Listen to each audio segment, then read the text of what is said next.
countries involved have signed on, it still needs approval from Congress. TPP really stands for the planet. Poof. Count LA City Councilman Paul Koretz and environmentalists the Sierra Club as among those opposing the deal. At a news conference outside City Hall, Koretz spoke of the possible weakening of California laws protecting the environment. Koretz says big corporations like ExxonMobil and Dow Chemical will be able to sue local governments over laws that reduce their profits. They've sued other nations under similar trade agreements in the past, and Koretz fears they'll do it again in California under the new deal. At a time when we must be implementing more clean energy faster to combat climate change, it is dangerous to even consider giving away any more of our rights to multinational corporations. Officials at ExxonMobil say they're committed to expanding energy sources safely. Congress is expected to make a ruling on the Trans-Pacific Partnership this spring. Gil Reyes for LA This Week. The nations involved make up 40% of the world's economy, making the Trans-Pacific Partnership the largest regional trade pact in history. Well, a little artistic flair lives in the halls at LAX, and it provides culture and some R&R for travelers going through LA's busy airport. Anna Marcos takes in the sights at the latest exhibit. Anna. Yana, how about taking in a little art while you wait to catch a plane or you wait for your luggage to arrive? LAX has up to 11 of these art installations at terminals throughout the airport. These two art projects bring a little nature into the fluorescent-lit halls of the Arrivals Terminal Number 3 at LAX. The airport can be a stressful place, and people sometimes, might be nervous about flying. And so art can create a more, humanized environment. And people also have a lot of time at the airport, and they're looking for something to do and something to look at. Swedish artist Pontus Wolfers adds the element of wood to this 100-foot wall. 400 planks of lumber pulled from a torn-down L.A. building helped him to create his sculpture, Douglas Fir Reclaimed. You have these planks that have all the markings from construction. They're being used with construction. There is paint, there are nail holes, drill holes. But before that, obviously, they came from, a tree like this, an organic form that very slowly develops over time where everything is unique. I think it talks about our need to connect to nature and be part of nature. Artist Kathy Weiss painted these woodcut prints to celebrate everything from deer to flowers to raccoons. She literally is inspired by her, what's in her backyard. So it's coyotes, it's butterflies, it's hummingbirds. For some travelers, the art is not just something to look at. It also serves as a calming backdrop for whatever it is you do during a long layover. And these two art projects will be on display at the Arrivals Terminal Number 3 until June of next year. But there's many other art projects here to enjoy. Yana? Thanks, Anna. Most of the terminals at LAX, including the Tom Bradley International Terminal, have art installations. Well, a world-class arts destination in downtown Los Angeles recently offered visitors a rare glimpse behind the scenes, and it was all free. Rasha Goel explains. It was an all-access pass and a free day-long event to some of the creme de la creme of the arts at Grand Avenue, highlighting the art-centric stretch on Grand Avenue between Temple and 6th Streets. So there are 12 arts organizations who are all collaborating today to bring you visual arts, film, music performances, dance performances, behind-the-scenes tours, guided tours, architectural tours. It's really a little bit of everything.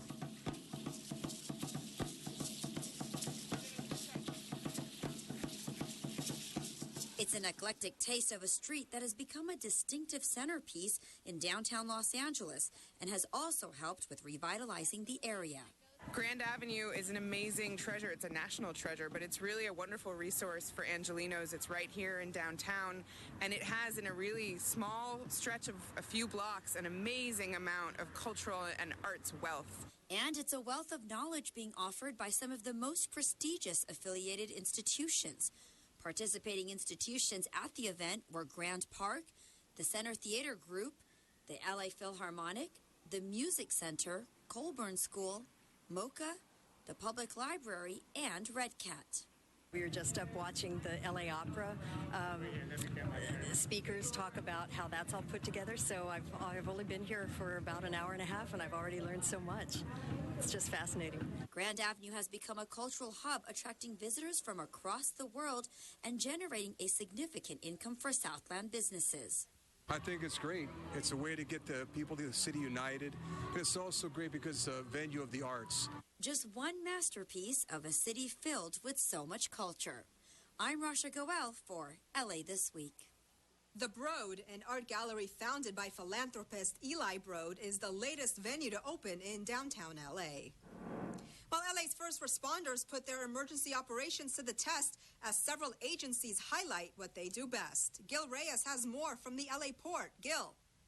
That's right, Yana. The LA City Fire Department and the LA Port Police say they get together with their public safety partners for emergency drills such as this one at least once a year. The philosophy being practice makes perfect. The LA City Fire Department tests the water pumping capabilities of its 5 fire boats, putting on a water show for their fellow first responders, teammates, over the next 2 days. We have Long Beach Fire, LA City Fire, we have the Port Police, Long Beach Police, dive teams. The U.S. Coast Guard hosts the salvage and marine firefighting drills at the Port of LA. Public safety agencies practicing emergency response as a team, knowing they're all in this together. If you have a fire, you know, the fire department handles that, but then if the boat sinks, then there might be a pollution incident where the Coast Guard is responsible, and there's, you know, or it could be a law enforcement issue. So it's important that we're all familiar with each other. Unified Command contained last September's wharf fire at the port. Though the fire paralyzed commerce for days, no one was killed, no injuries reported.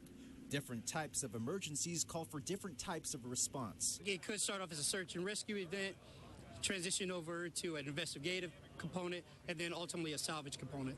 That's where the LA Port Police Department's side scan sonar comes in. These missile-shaped detectors can help locate sunken vessels and more using sonar imagery on a computer screen.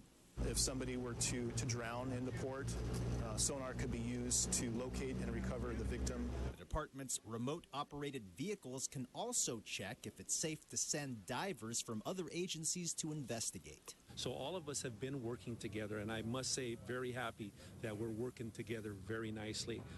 Good coordinated effort between everyone involved. So yeah, a brief demonstration of some of the capabilities at their disposal, capabilities that will only be enhanced with a lot of teamwork and a lot of practice. Yana? Soccer is on big time at Griffith Park as city leaders, kids, and residents welcome the opening of new soccer fields. About 171,000 kids expected to use the fields each year. Anna Marcos takes us there. It's a place where little kids can go through all their fumbles on the way to becoming accomplished soccer players. Kids, city leaders, and Olympic legends alike came to cheer on the grand opening of a major renovation that brings 4 new soccer fields to kids at Griffith Park. I like the bounciness of it. These fields will have so many multiple benefits to the kids who play on them. No more go-for-holes kids, no more rocks, no more dust and all those sorts of things that cause all you guys so many problems. I'm happy to see this because it bodes well for the future of soccer in this country. It bodes well. Yeah, there we go. Yeah. It bodes well for the future of soccer in this city. The $10.5 million upgrade is only a first phase of the project. The second phase will open 3 more soccer fields for adults. This project converts 26 acres into a safe and healthy place for all our children in our surrounding communities. There's nothing like open space, and there's nothing like the field that you sit on. The project is partly supported by funds from the LA 84 Foundation, which uses surplus funds from the 84 Olympic Games to support children's sports programs. Well, I make sure that you guys and your friends and others have a chance to understand the best that sports has to offer, because after all, sports belongs to everybody. It is a birthright. Eventually, I wish to become a professional soccer player or any career in soccer, whether it's coaching or just being there. The fields have barely opened, and already they are booked every weekend, all day, and every weekday evening, which means some of these kids just might have a shot at that soccer career. It's really a good feeling when you win. I'm Anna Marcos for LA This Week. The field's synthetic turf also means the fields will save the city millions of gallons of water annually. Well, the community of Pacoima celebrated the opening of its first permanent art space in decades with a Mexican tradition dating back centuries. Gil Reyes reports. The imagery is familiar. Skulls and skeletons, photographs of the dearly departed. And then we put out sweetbread, water, drinks, or fruit so that they can come in the night and they can enjoy what we've set out for them. Gabby Vignon is one of 40 local artists who set up altars as tributes on Pacoima's Dia de los Muertos celebration. The two-day festival in November honoring the dead mixes ancient Aztec mythology with Catholicism of conquering Spaniards. This Mexican tradition dates back centuries, but in mostly Latino Pacoima, there's something new this year. A focus on tourism from an all-new outdoor space. Well, what's so great about arts and culture is that they can serve as economic drivers for our community. It brings local cultural tourism. And what's new for this year is that we've initiated a brand new open-air museum, El Museo al Aire Libre. And we're celebrating the arts not just on Dia de los Muertos weekend, but all year long. It's a gallery. Pacoima, last gallery they had in Pacoima was in the 70s, and it disappeared. Now we have a new gallery, and a lot of local artists are very excited to actually be able to show in their own backyard. With plans for different themes at the open-air museum throughout the year. And while you're here, Pacoima Councilman Felipe Fuentes recommends grabbing a bite at the new Cafe O Muerto coffee shop at Pacoima City Hall. We're using locally sourced food stock for a juice bar. We're using brand new coffee operators in our city facility. And it's an opportunity for people to celebrate one another and be in communion in a beautiful, comfortable, inexpensive place. And do it all year long. In Pacoima, Gil Reyes for LA This Week. Adding to Pacoima's artsy renaissance, 12 bus benches near Pacoima City Hall are adorned with photographs depicting life in the community. Well, a holiday tradition brings the magic of the season to life, a rare glimpse of Santa's favorite friends, and some cool jazz soothes the soul. All this in this week's Things to Do.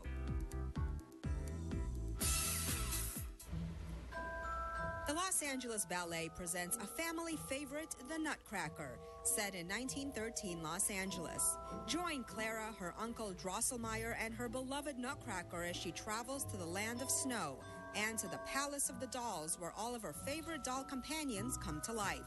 The essential holiday tradition continues and is not to be missed. The holiday magic unfolds at Royce Hall, located at 340 Royce Drive on December 19th and 20th. For more, visit losangelesballet.org. The Los Angeles Zoo presents a rare opportunity to see live reindeer at its Reindeer Romp holiday celebration. Guests are invited to make the most of the season with a full day of fun and adventure at a great value, highlighted by a visit with Noelle, Belle, Velvet, and Jingle in their wintry Reindeer Village home.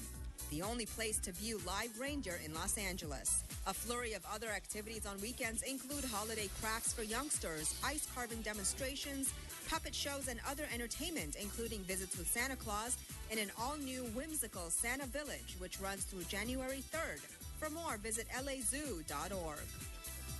Jazz musician Steve Coleman got his start in a club on Chicago's South Side, and now he wants to inspire other young musicians to bring out their passion for music through a series of workshops and performances. Coleman plans to travel across the country and will be in LA Saturday and Sunday, December 19th and 20th at the Blue Whale Jazz Club, located inside Little Tokyo Mall in downtown. And that's a look at some things to do. Well, that's going to do it for this edition. I'm Yana Kane. From all of us here at LA This Week, thanks for joining us. A reminder that you can catch us online at lacityview.org. You can also follow and like us on Facebook. We'll see you back here next week for more of LA This Week.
stupid hat.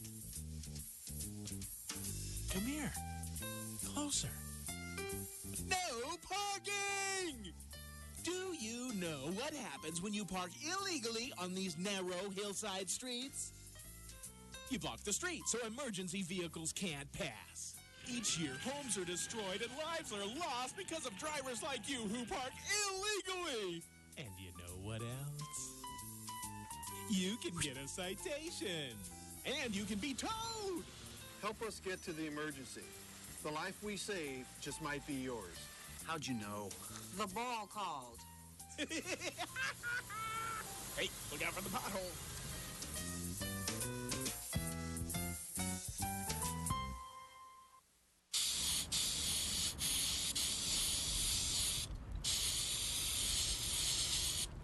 Graffiti removal?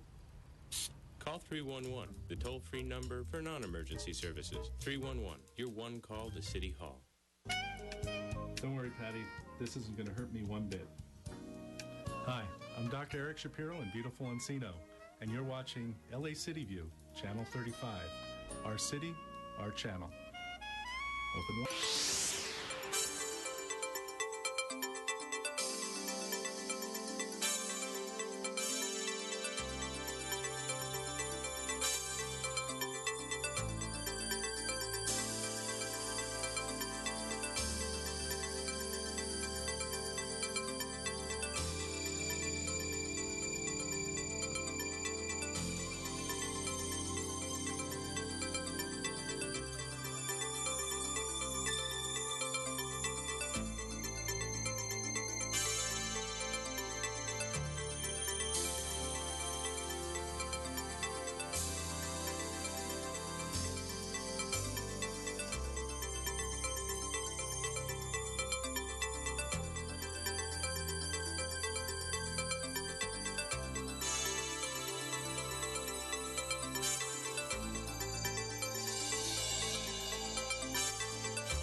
Good morning. Today is Wednesday, December 16th, and I'd like to welcome each and every one of you to your Los Angeles City Council.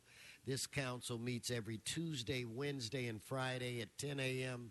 The public is welcome. Mr. Clerk, I believe we have a quorum. Could you call the roll? Blumenfield, Bonner, Buscaino, Cedillo, Engler, Fuentes, Harris, Dawson, Weezer, Koretz, Krikorian, Martinez, O'Farrell, Price, Rue, Wesson, 10 members present, and a quorum, Mr. President. First order of business. Approval of the minutes. Koretz moves, Krikorian seconds. Next. Commendatory resolutions for approval. Okay, Price moves, Blumenfield seconds. Next.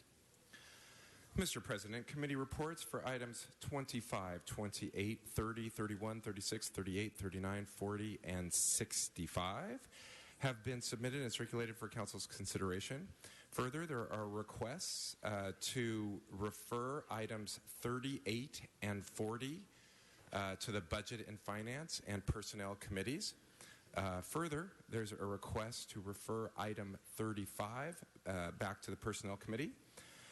And the Department of Building and Safety recommends that items 1A, 1T, 1AC be received and filed in as much as the liens have been paid in full, and that item 1AA be received and filed in as much as the property was determined to be an owner-occupied single-family dwelling and thus exempt from lien processing.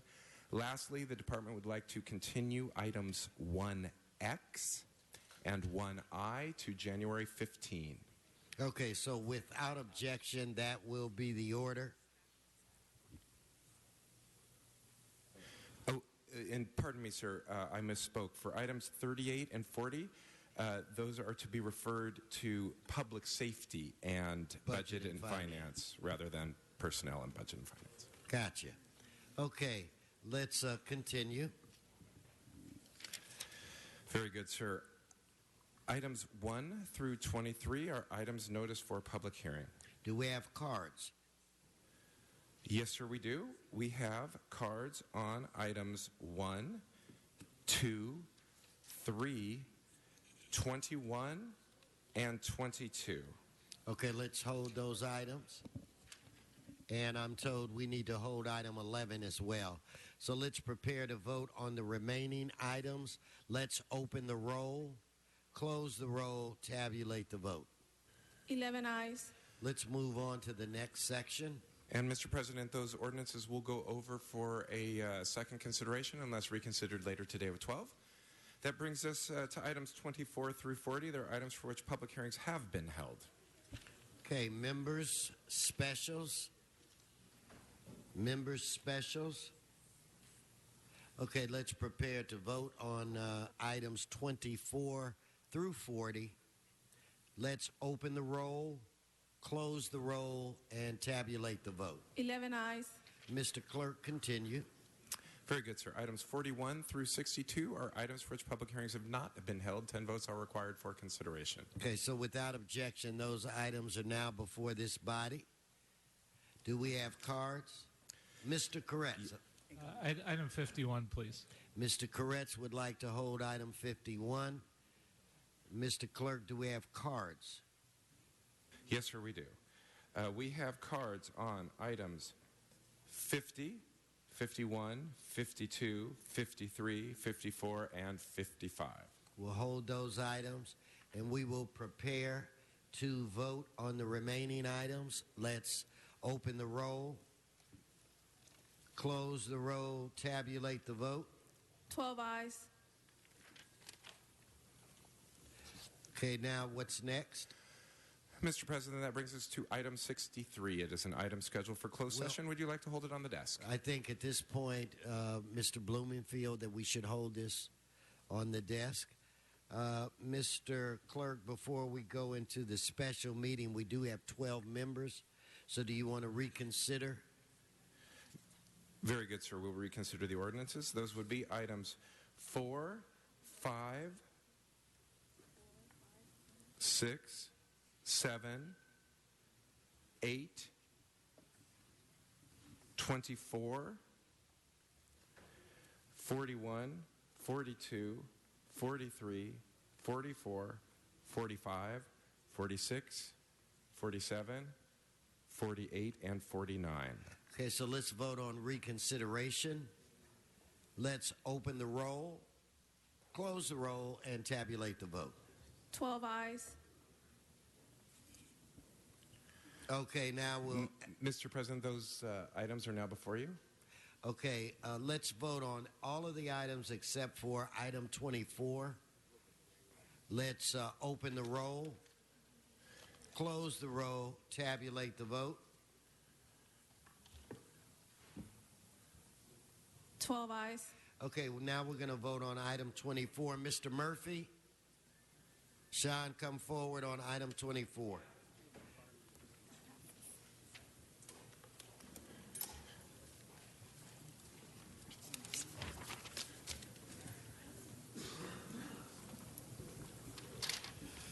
Item 24 is a good item. That's all. Thank you. Okay, members, now let's prepare to vote on item 24. Let's open the roll, close the roll, tabulate the vote. 12 ayes. Okay, that brings us where, Mr. Clerk?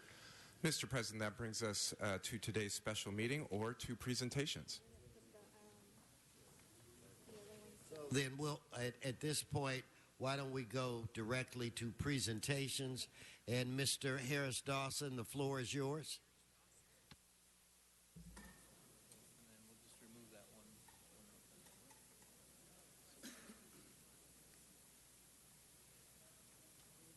Thank you so much, Mr. Chair. I want to invite my colleague, Councilmember Curran Price, to join me for this presentation today. Come on, y'all. We got to line up, take a good picture. Colleagues, today I'm honored to recognize a very special member of our community and friend to the 8th Council District, Mr. Sam Watson, who's best known as a fight promoter for well-known boxers, but also known for being a good friend to our colleague, Mr. Curran Price. So I'm going to let him give the particulars, and then we'll present the proclamation. Thank you, Councilman. I'm honored to join with you, with members of the family, with Team Watson, friends in the house, to celebrate Sam Watson. And we all know that Sam is really has become an icon in our community and someone we're so very proud of. You know, he has been an advocate for sports, youth sports especially, making sure that our young people have the skill and the equipment and the encouragement they need. He's certainly been a very successful boxing promoter, as was referenced. Everyone from Mike Tyson, Evander Holyfield, Floyd Mayweather has touched and been touched by Sam. But Sam never forgets where he comes from. And deep down we know he's a mama's boy. In fact, his mom is here, as well as his pastor. And Sam just continues to demonstrate that it's possible to do well and do good. He certainly has been a blessing to many in our community for a long time. And so I'm honored to join with Councilman Maurice Dawkins and the 8th District as we celebrate a real hero in our community, Sam Watson. Excellent. Thank you so much, Councilmember Price. And we're going to ask the great Sam Watson to step to the mic and say a few words to the city. It's good to be here in Los Angeles, California. I'm from Los Angeles, Memphis, Tennessee. It's great coming from the ghetto parts of Memphis, Tennessee, living in the ghetto parts of L.A. to be here on this day in front of all you famous people. I get around a lot. I've been with Evander Holyfield, Mike Tyson. I'm now with Floyd Mayweather. I'm enjoying my life every day. My pastor is here from St. John Church of God in Christ on 80th and Main, 18 South Main Street. And my mama and my famous aunties, we all here today. And some of my good friends are here. And I just want to thank Los Angeles, California, and all the people who make it so. I'm happy to be living in Los Angeles, California. I go to Europe. I go to Spain. I go to France. I go to Germany. I can't wait to come back to go to church with my mama on a Sunday morning, to see my mama on a Sunday morning at church. I don't care where I'm at, New York, wherever. My flight is leaving early in the morning, coming home. And I try my best to get there, and that's what I like to do. I love myself. I love my life. I love my kids. I'm a very lucky man. And we gave out about 400 turkeys last week at Van Ness Park, Van Ness and Slauson. People were scared. Some of the killers going to kill and all that. No, we gave the turkeys out. We had a great time giving them out. We just gave them out to all the people who came up. So I'm having a great life. And thank you very much for coming out. And thank you, all my family and friends. Thank you, Fatty. Thank you, Verdell and Anthony Anderson. All right. And thank you for all that you do. We are a better city because you're in it. And that's probably because your mama raised you right. That's right. Anyway, back to Mr. Harris Dawson. Excellent. So on behalf of the 8th District and the City of Los Angeles and all the members and the mayor, we want to present you with this recognition for all that you've done for youth sports and giving out turkeys and supporting the faith community and just being an all-around great guy for South Los Angeles and for the whole city. To Mr. Sam Watson. There we go.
Let's go to item 22. Sean Murphy, we're going to take up item 22.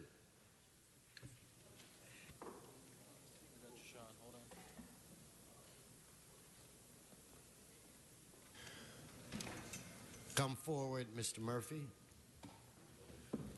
Sorry. Yes, item 22, I'm against. Thank you. Okay, members, let's open the roll, close the roll, tabulate the vote. 12 ayes. We now go to item 2. Mr. Walsh, item 2.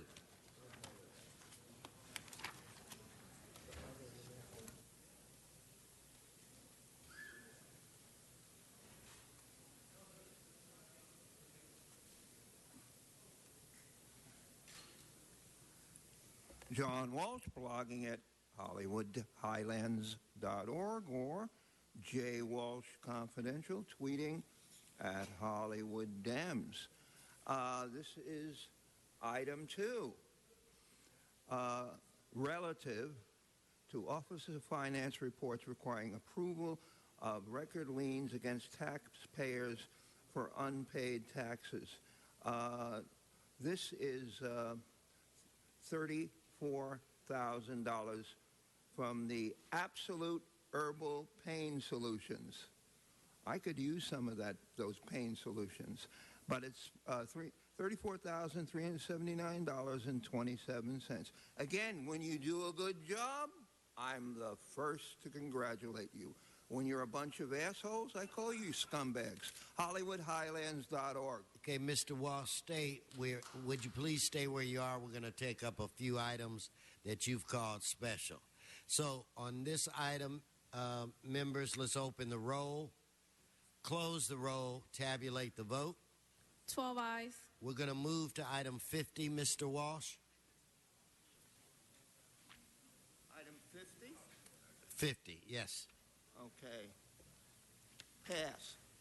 Mr. Walsh passes on item 50. Let's prepare to vote. Let's open the roll, close the roll, tabulate the vote. 12 ayes. Okay, we're going to now go to item 3, Mr. Murphy, followed by Mr. Previn. Item 3.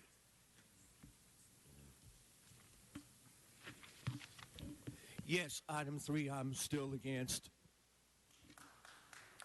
Okay, Mr. Previn.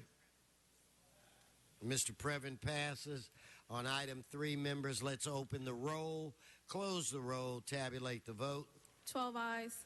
All right, we're going to move now to Mr. Previn, item 21.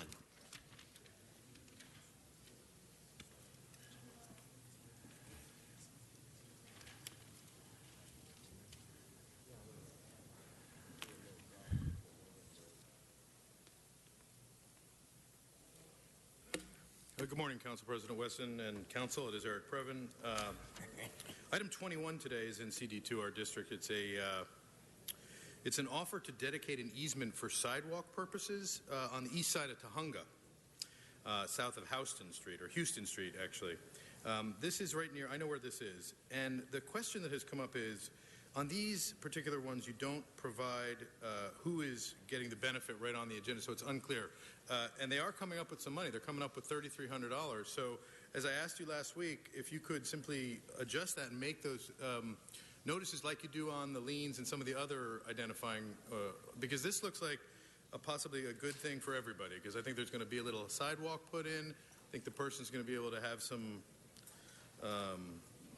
success with what they're trying to accomplish. I'm not sure. So I'd appreciate your adding that to the agendas in the future. Thank you. That's just 1 minute, sir. Let's prepare to vote on that. Let's open the roll, close the roll, tabulate the vote. 12 ayes. We're going to now move on to item 55. Mr. Murphy, Mr. and Dan. Oh, I didn't see you. Come forward. Item 55. Item 55, I am for. I'm sorry, folks. I'm for this item. Thanks.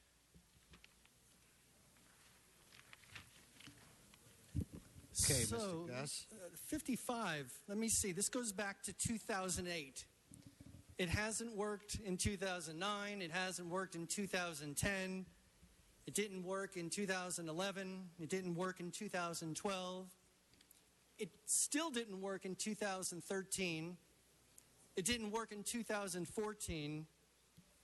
And as we close out 2015, it seems like it still hasn't worked. They say that the definition of, what is it? The definition of craziness or insanity is doing the same thing over and over and over again and expecting a different result. You're offering the same amount of money, but you're not explaining why, because these rewards never work. And what you're not telling the public is that this money is taxable, it's documentable, so that if somebody does accept this award, if they give you the information, they're going to get about half of it because it's taxable. And when you live in certain communities, $25,000 is not enough to get you out of Dodge. Snitches do get stitches in this city. It's true. It hasn't worked for 8 years, and you're doing the same thing. If this city really wanted to do something about these death rewards for these poor victims, then you would double it to 100,000. If you really wanted to catch these killers, you'd quintuple it to 250,000. So for 8 years, it hasn't worked, but you think it's going to work now in the 9th year. It is taxable. It is not worth the risk of your life to turn in the person who did it. Snitches do get stitches. This is not enough money. If you really want to solve it, quintuple the amount. Okay, let's prepare to vote on that item. Let's open the roll, close the roll, tabulate the vote. 12 ayes. Let's move on to item 51. Item 51, I have Mr. Spindler and Mr. Walsh.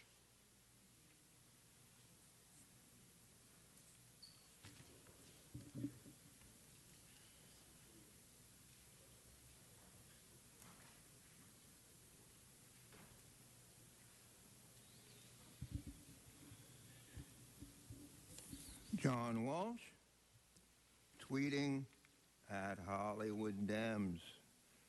Number 51. Groundwater generated from dewatering activities towards on-site reuse. Again, I have to congratulate you.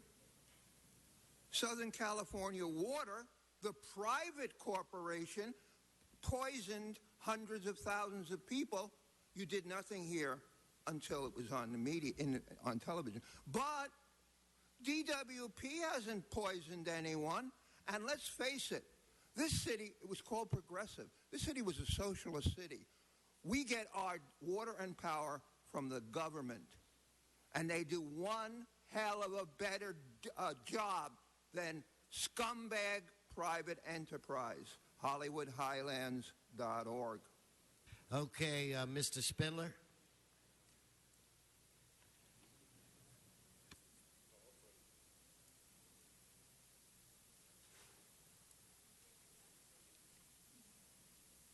Yes, groundwater.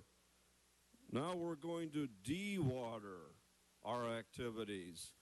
Let's not hydrate our activities. Let's de-water our activities.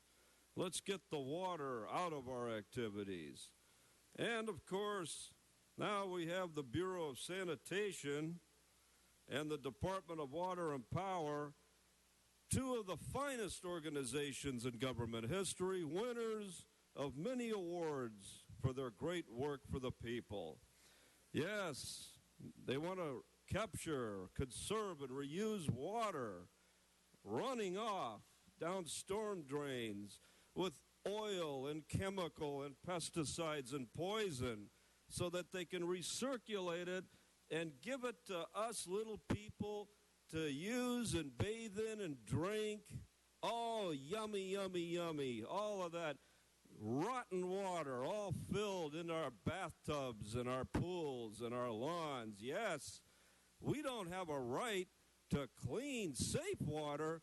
No, we have to use storm drain water with all that filth and drudge and garbage and filth and mud and chemicals in it. Oh, what a tasty thing that's going to be for our kids and all of our poor neighborhoods, because people in Beverly Hills aren't going to have to eat this kind of crap. People in Malibu aren't going to have to do this. No, it's for the people enslaved in the city of Los Angeles. No, they have to have filthy water, recycled and called safe. And then they have to be charged 20% more because the DWP is going to raise our rates. Go to the East Neighborhood Council meeting in Northridge tonight. They're talking about it. Thank you. Let's prepare to vote. Oh, you know what, Mr. Koretz? I didn't see you on the queue. I'm sorry. Thank you, Mr. President. I just want to speak to this item because I'm not sure most people know what dewatering is, but it's the process of taking groundwater that would otherwise harm the lower parts of a building and pumping it out. And what we've done up until this time is we pump it into the storm drain system and it goes out to the ocean and it's wasted water. So what we will require now is that it either be used on site for new buildings or that it will be put instead of the storm drain system into the sewer system and actually get recycled. So one way or another, dewatering, where the water is just wasted now, will now be used. It was put into the Green Building Code revisions in item 27 today, which I appreciate. And I want to thank Mr. Krikorian for his leadership in that direction, and want to thank Mr. Weezer for joining me on this motion. And I ask for your aye vote. Thank you, Mr. Koretz. Madam Clerk, please open the roll, close the roll, tabulate the vote. 12 ayes. Thank you. That's approved. We'll move forward to item 52.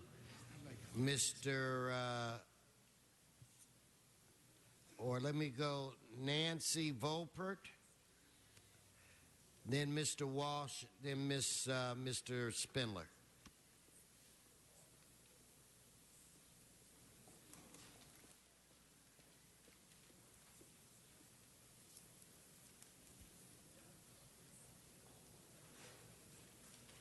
Hi, go right ahead. Good morning, members of the City Council. I'm Nancy Volpert. I'm the Director of Public Policy of Jewish Family Service of Los Angeles.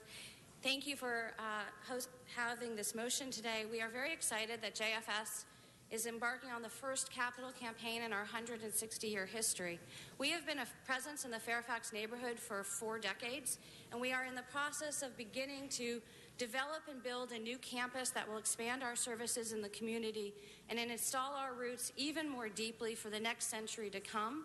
This street dedication waiver will ensure that we have every square foot available to make sure that we can provide the community in the Fairfax area and throughout the city with the services they need for aging adults and others, and we really appreciate your support for this motion.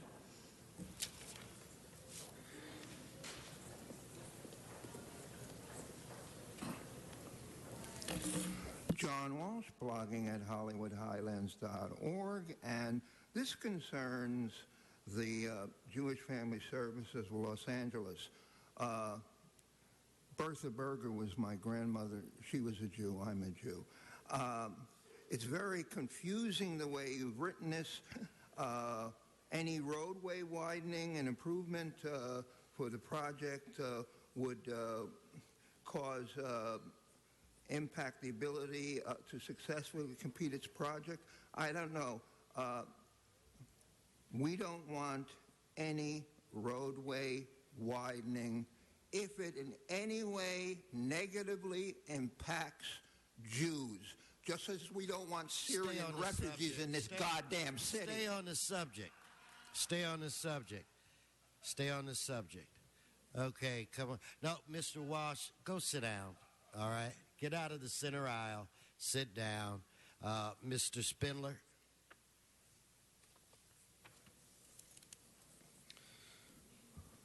Well, this is in CD5, and hopefully, see, in CD5 we have different rules, like in CD11. We take care of our people over there, because over there, things are different than over here. Over here, to quote Elvis Presley, you're born in the ghetto. Stay on the subject. And that's it. You don't no, that's not the subject, Mr. Spindler. Stay on the subject. I won't tell you again. I am simply complimenting the fact that in CD5, Paul Koretz takes care of his residents when You're they not need on the something. subject. Okay, last warning. That people can get improvements on North Fairfax Avenue only because, simply put, they have a representative that works for their residents, unlike here and one in the ghetto. All right, let's prepare to vote. Let's open the roll, close the roll, tabulate the vote. 12 ayes. We'll move to item 11. Mr. Spindler, it's you and Daniel Gus. Item 11.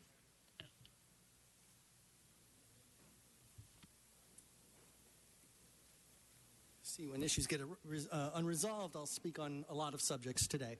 So we're actually putting some good street lighting into an area that's known for heavy drug dealing and violent crime, so that the next time a council member like Mike Hernandez wants to snort something up his nose. Stay on the subject, I am. Daniel. I'm talking about properly lighting a place that's known for violence and drug deals.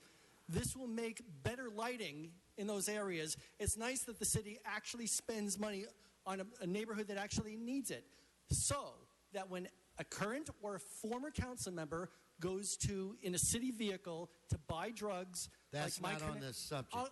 I'll bring it back. I'll bring it back. Please. When you buy drugs, it's very important to have good lighting so that you can safely make the transaction and you can Daniel, get out of there. you're off subject. Okay, Thank you. Just like Mike Hernandez. Thank you. Let's have the next speaker. Next speaker.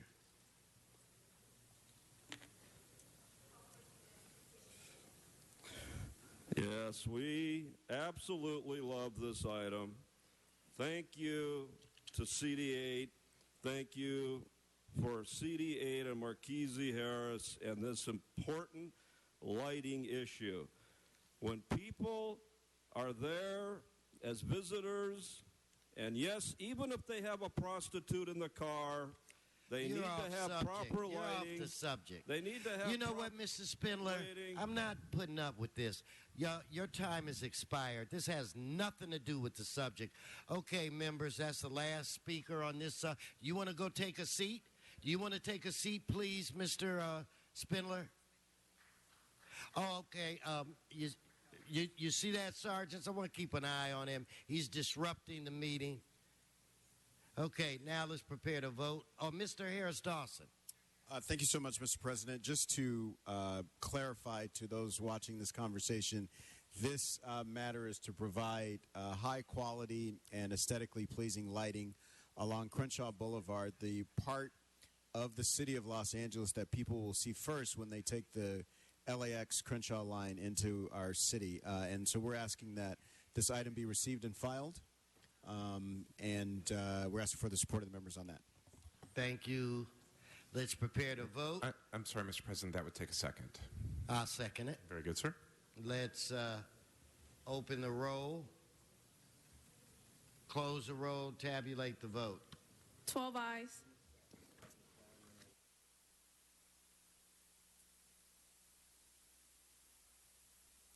You know what? Let's move to the special. Why don't we recess, Mr. Clerk, and move into this to the special meeting?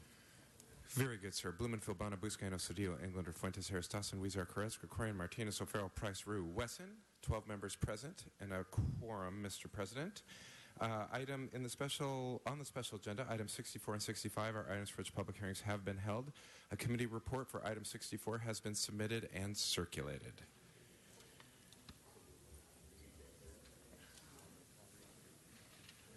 All right, let's prepare to vote on these two items, 64, 65. Let us open the roll, close the roll, tabulate the vote. 12 ayes. That brings us where, Mr. Clerk? Mr. President, that brings us to item 66. It's an item for which a public hearing has not been held. 10 votes are required for consideration. Okay, so without objection, this item is now before us. Mr. Walsh, followed by Mr. Spindler.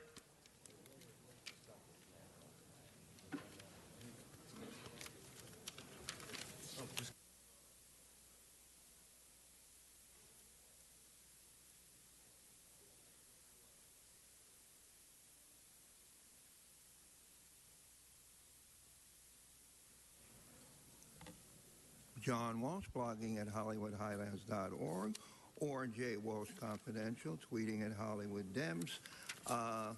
This is, again, watch out for these maps, because I'm speaking to the people out there, because sometimes you have to realize that you may be living in an area that's zoned for 40, 50-story buildings, or they may sneak it in here.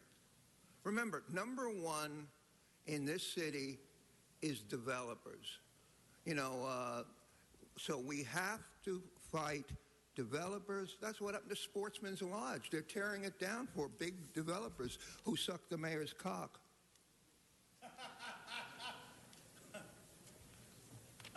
Mr. Spindler?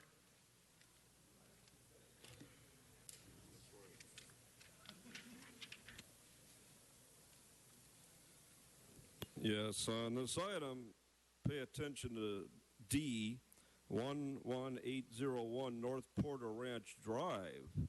And that is in the area where the gas is being leaked out of these areas. So in this final track map, I believe the Porter Ranch Development Company has to make new disclosures involving the issue of the toxification of Porter Ranch and Sempra Energy's gas company leak. Tomorrow, from 3 o'clock to 7 o'clock, KFI's John and Ken will be in Porter Ranch to discuss that matter for residents. So please be there or listen on 640 AM KFI. He is not talking about this item, Mr. And President. 11801 North Porter Ranch is right into that pocket area. Because now, are you going to be able to drive there, build there, and be safe? Are these tracks being contaminated by this deadly gas seeping into the ground, causing little children to bleed from their noses. Is it safe? I don't think it looks safe to me. So I imagine these track maps were not drawn before that terrible gas leak was known. Also, CD5, the Quimby fee of $138,425 will go to our wealthy areas of CD5 for parks, because people in CD5 need more open space. Because we have very little open space in the Sepulveda Basin. We need much more. So again, these track maps on D, pull D, because Mitchell Englander, you need to look at that and make sure these people are not being toxified, or is Mitchell Englander sucking the mayor's dick? Let us prepare to vote. Let's open the roll, close the roll, tabulate the vote. 13 ayes. And, Mr. President, given council's impending recess, would you like to send those matters forthwith? Yes, without objection, we'll do forthwith. Very good, sir. Do you wish to adjourn the special and return yes, to the regular? Return to the regular, yes. Very good.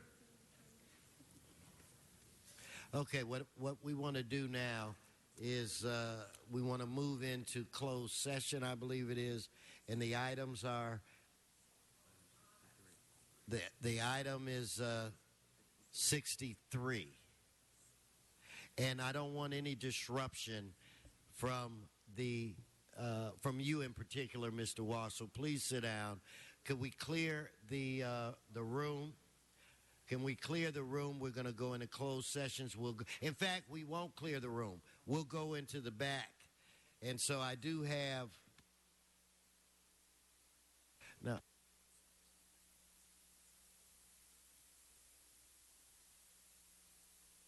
okay, so anyway, members, we're going to retreat to the rear of the chambers for closed session.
Okay, we have returned to open session. Should I defer to the clerk first? Yeah, then he'll. Okay, so then, Mr. Clerk, the floor. Shh. Mr. Clerk.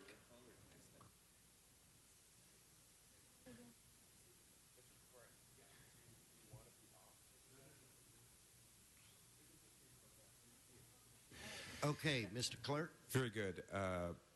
Mr. President, that brings us to item 63, and before council are the recommendations of the IGTCT committee. And I will summarize what's before council. The IGTCT committee recommends that council approve the settlement agreement between the city and the City of Ontario and the Ontario International Airport Authority. The approval is conditioned upon receipt by the City of Los Angeles of duly authorized, properly executed agreements from both Ontario and the Ontario International Airport Authority. The highlights of the settlement agreement include immediate release of all of Ontario's damages claims upon the satisfaction of certain conditions, including the payment of certain funds to LAWA and approval by the FAA. LA Ontario International Airport will be transferred to the OIAA. If the FAA approves a transfer of Ontario, then Ontario will reimburse LAWA for all outstanding Ontario bonds, currently approximately $60 million. Ontario will pay LAWA $30 million in cash, and LAWA will transfer $40 million from Ontario's unrestricted cash accounts to LAX. After transfer of Ontario, no later than 5 years after transfer, OIAA will pay LAWA $50 million, and no later than 10 years after transfer, OIAA will pay LAWA an additional $70 million. The settlement agreement's Appendix F provides protections for LAWA and other Ontario employees. And finally, when the transfer has been completed, the pending litigation will be dismissed by Ontario with prejudice. All right. With that, seeing no members on the queue, we'll go ahead and open the roll, close the roll, and tabulate the vote. 13 ayes. Great, thank you. That is approved. And I believe we're going to send that. Everything's forthwith today. Is that correct? Okay, without objection. That's great. Okay, next item, please.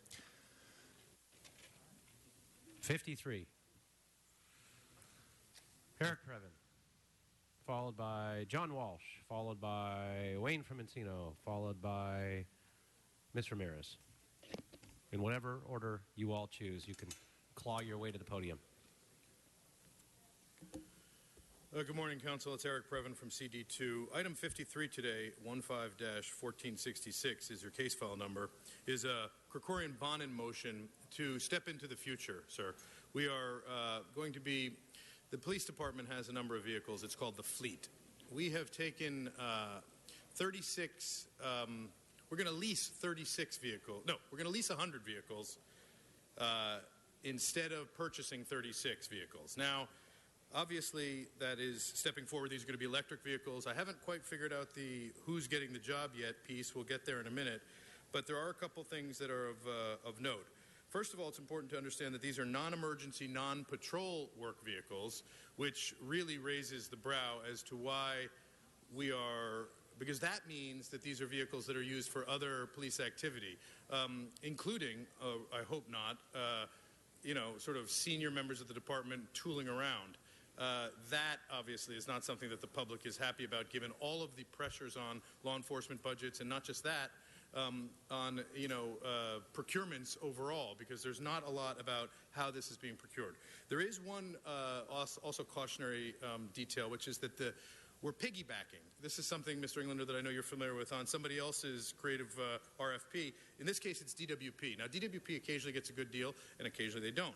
In this case, we're using someone called Greenlots, Inc., and they apparently are going to be providing the 104 chargers that's part of this deal. The big problem in lay terms, because that is all very wonky to ordinary folks, is leasing vehicles is, generally speaking, not the best deal. The best deal is to purchase vehicles. But because it's new technology, I understand what Mr. Krikorian and the smart guys are trying to do here.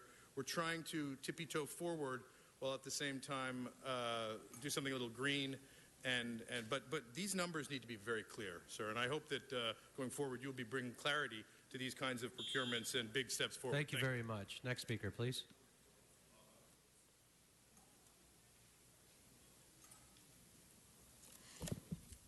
Good morning.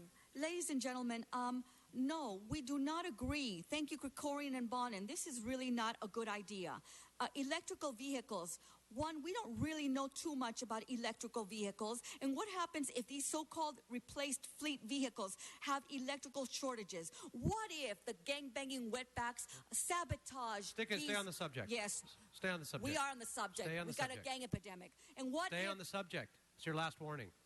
What if these vehicles get sabotaged? Somebody sneaks into the yard and sabotages these vehicles. What if they try to go after these wetbacks and gangbangers in a high-speed pursuit and suddenly they are electrical shortage? What happens if they're trying to do pursuits, these so-called vehicles run out of electricity or something? What happens if these vehicles are not equipped for high-speed pursuits? That's our concern. We are going to be going into the next year with a lot of crises, especially these goddamn gangbangers and wetbacks. Stay on the subject, ma'am. Okay, that was your last warning. So you're off subject. I warned you 3 times. Your time is up. Thank you so much. Have a nice holiday vacation.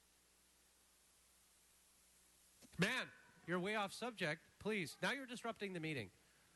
Once again, disrupting the meeting, as you usually do. We'll just note it.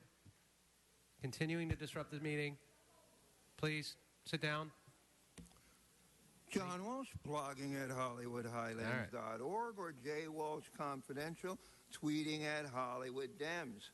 So the Los Angeles Police Department disgraced yesterday for closing down all the schools on something that was a non-credible allegation of the terrorists going to blow up all our schools. But reduce the money here, 123 electric vehicles. Believe me, maybe what they want these electric vehicles for is to grab people like black people like Ezell Ford, strap them into the vehicle and electrocute them, because this is the most racist police department on the face of the earth. We don't need $1.5 million spent on electric vehicles. HollywoodHighlands.org.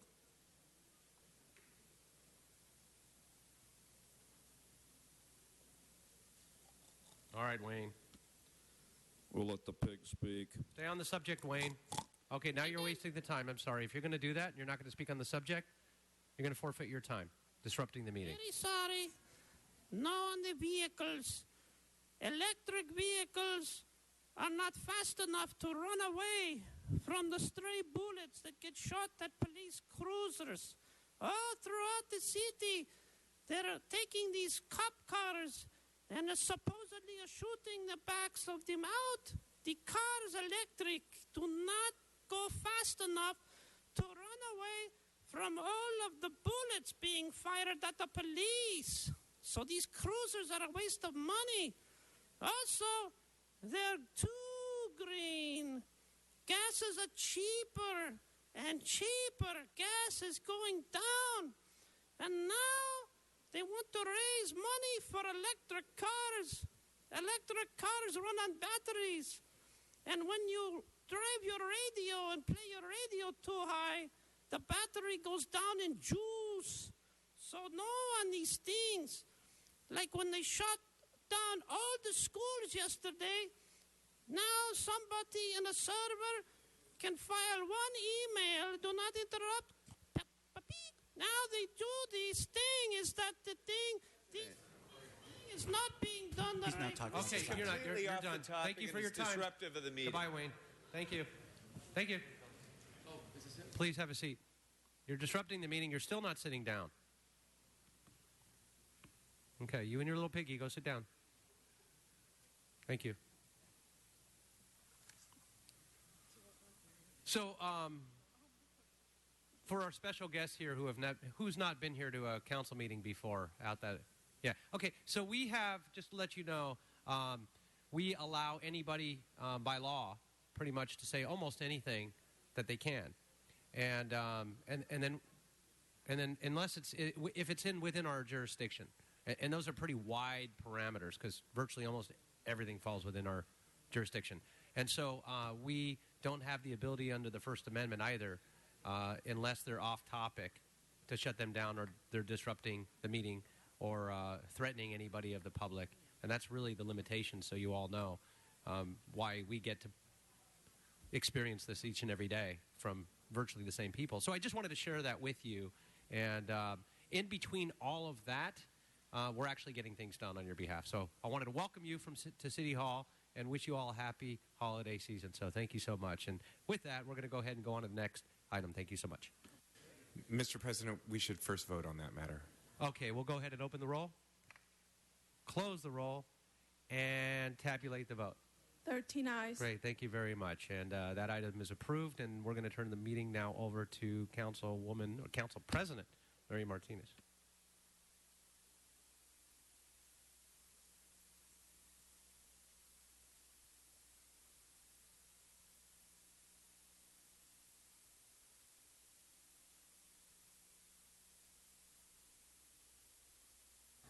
Madam President, that brings us to item 54, called Special for Cards. Okay, and first speaker on item 54 is Antonia Ramirez.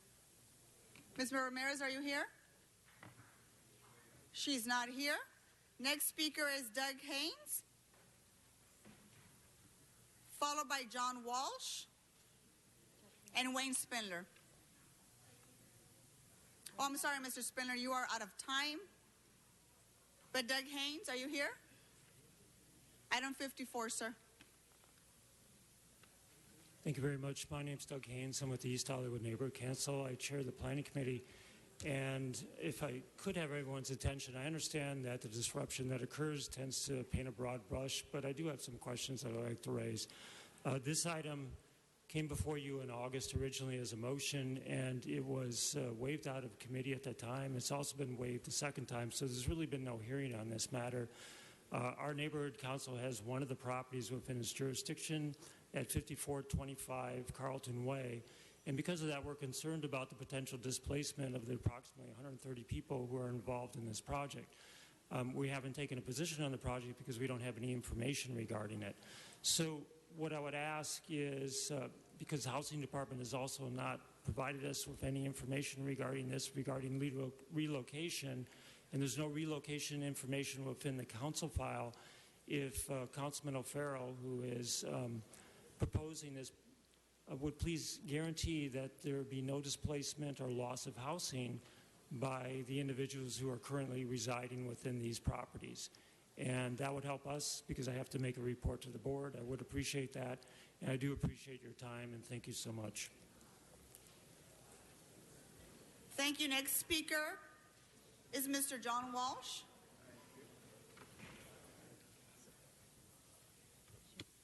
Oh, John Walsh, blogging at HollywoodHighlands.org, J. Walsh Confidential, tweeting at Hollywood Dems. Always a pleasure to speak in front of Acting President Nuri Martinez.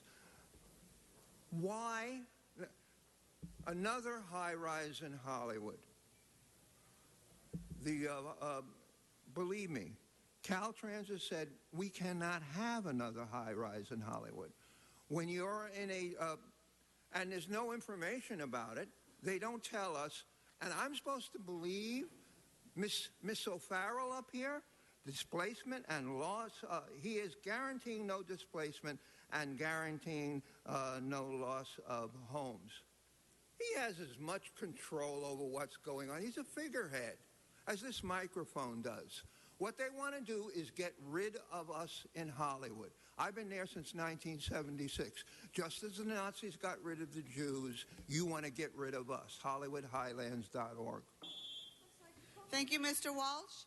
That concludes speakers on item 54. Please open the row, close the row, and tabulate the votes. 12 ayes. Thank you. We're going to move on to item 1. Item 1. And, Madam President, before doing so, there's been a request from member to continue item 1S to January 15. Without objection. And let's move on to cards. Leonard Anabre. I hope I pronounced that correctly. Leonard Anabre, is he here?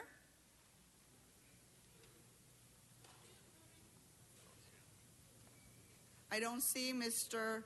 Leonard Anabre. Dale? You can please come up, sir. This is item 1J is what you signed up for. Dale? He's right behind you, sir. Thank you.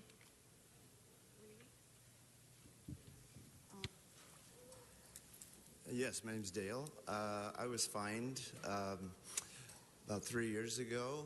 I wasn't home, but my wife had set up a pool in the driveway, experimenting with it. Neighbor had given her this big kind of pool, and we have a child, and it was for her. And she set it up, experimenting with it to see if it was working and if it would be good. Apparently, some inspector somehow came along and had seen this pool up there and assumed that we were going to keep it there and have it as a regular item in our driveway, which wouldn't be the case at all. And my wife had taken it down later on and actually even just disposed of it. So this was never a pool that we had intention of really keeping. And this was something my wife had played around with. I wasn't even home at the time. I go to work. And so we were fined, apparently. I never saw paperwork come to my house. I'm not even sure how I knew about that we were fined.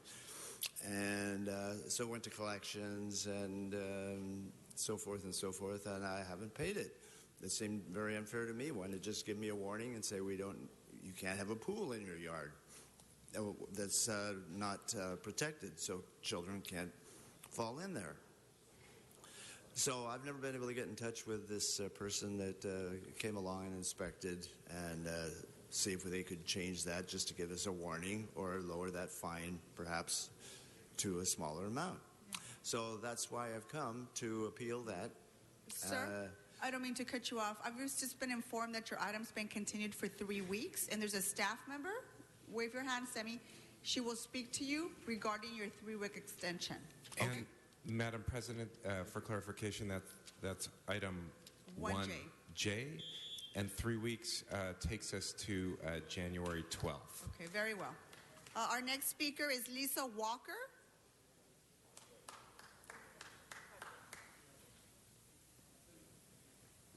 Welcome, ma'am, and you're speaking on 1L? I'm speaking on item 1L for the Walker family. My name is Lisa Walker. I'm the only daughter of John and Sadako Walker. And we recently received communication from the city that we are to present if we oppose the imposition of a lien against this property regarding 2 notices from the Los Angeles Department of Building and Safety.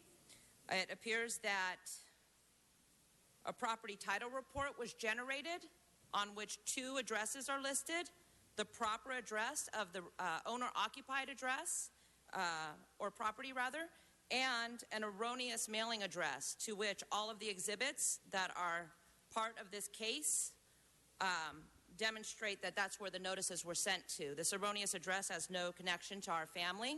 This matter is now 5 years in the past, and the owners are unable to present due to the fact that they're out of the country.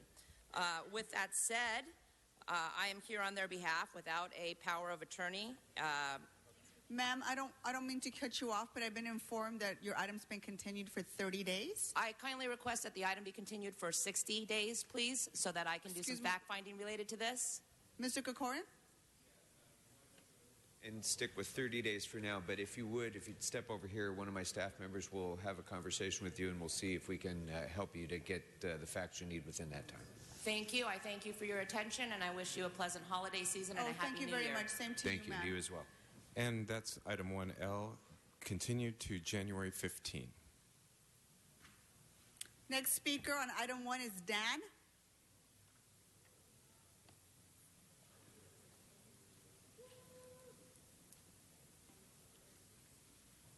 Good afternoon. You know, as we sit here and compare the fines that go on from district to district, I'm noticing that is there like some sort of racial-based fee or fine for people in Council District 8? Because by far and away, your biggest lien today is item 1X, $20,542.70. One of the next biggest ones in CD8 is 319 West 94th Street for $14,000.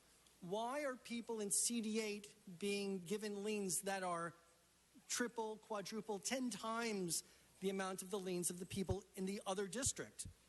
You know, you need to have clarity. If you're going to give people huge discounts from these liens in CD2, in CD5, notice they don't happen that much in CD5, you should be fair to the people in CD8.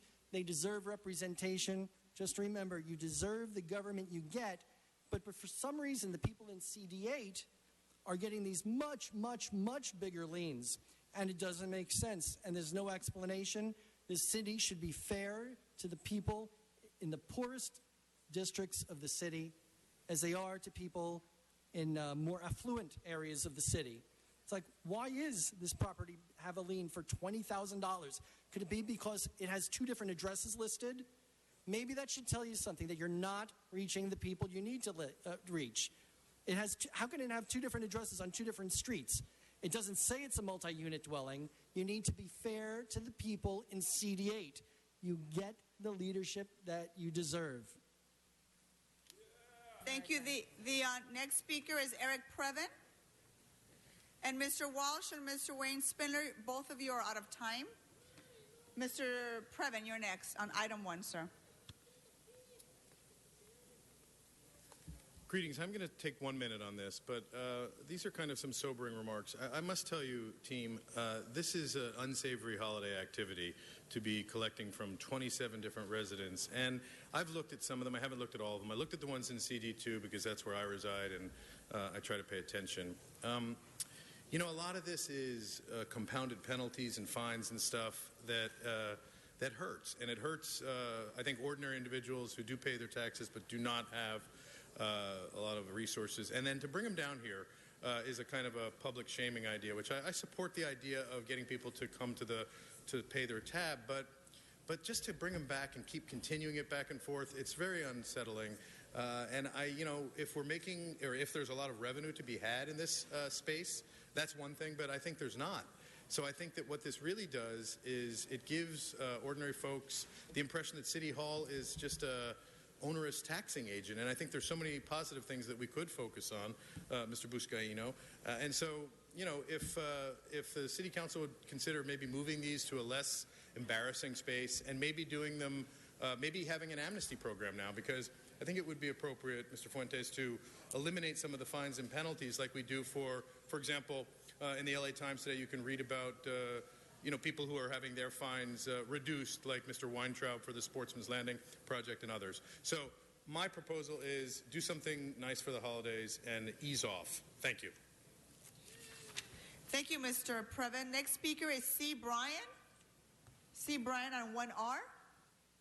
I don't see anyone by that name, but Mr. Clerk, if we can continue 1R for 30 days. Very good. That brings us to January 15. Okay, great. There are no more cards on item 1, so let's vote on the remaining balance. Let's open the roll, close the roll, and tabulate the vote. 12 ayes. Great. Okay, item passes. We're going to move on to Special 1. Mr. City Attorney? Thank you, Madam President. Has it been circulated? I received mine.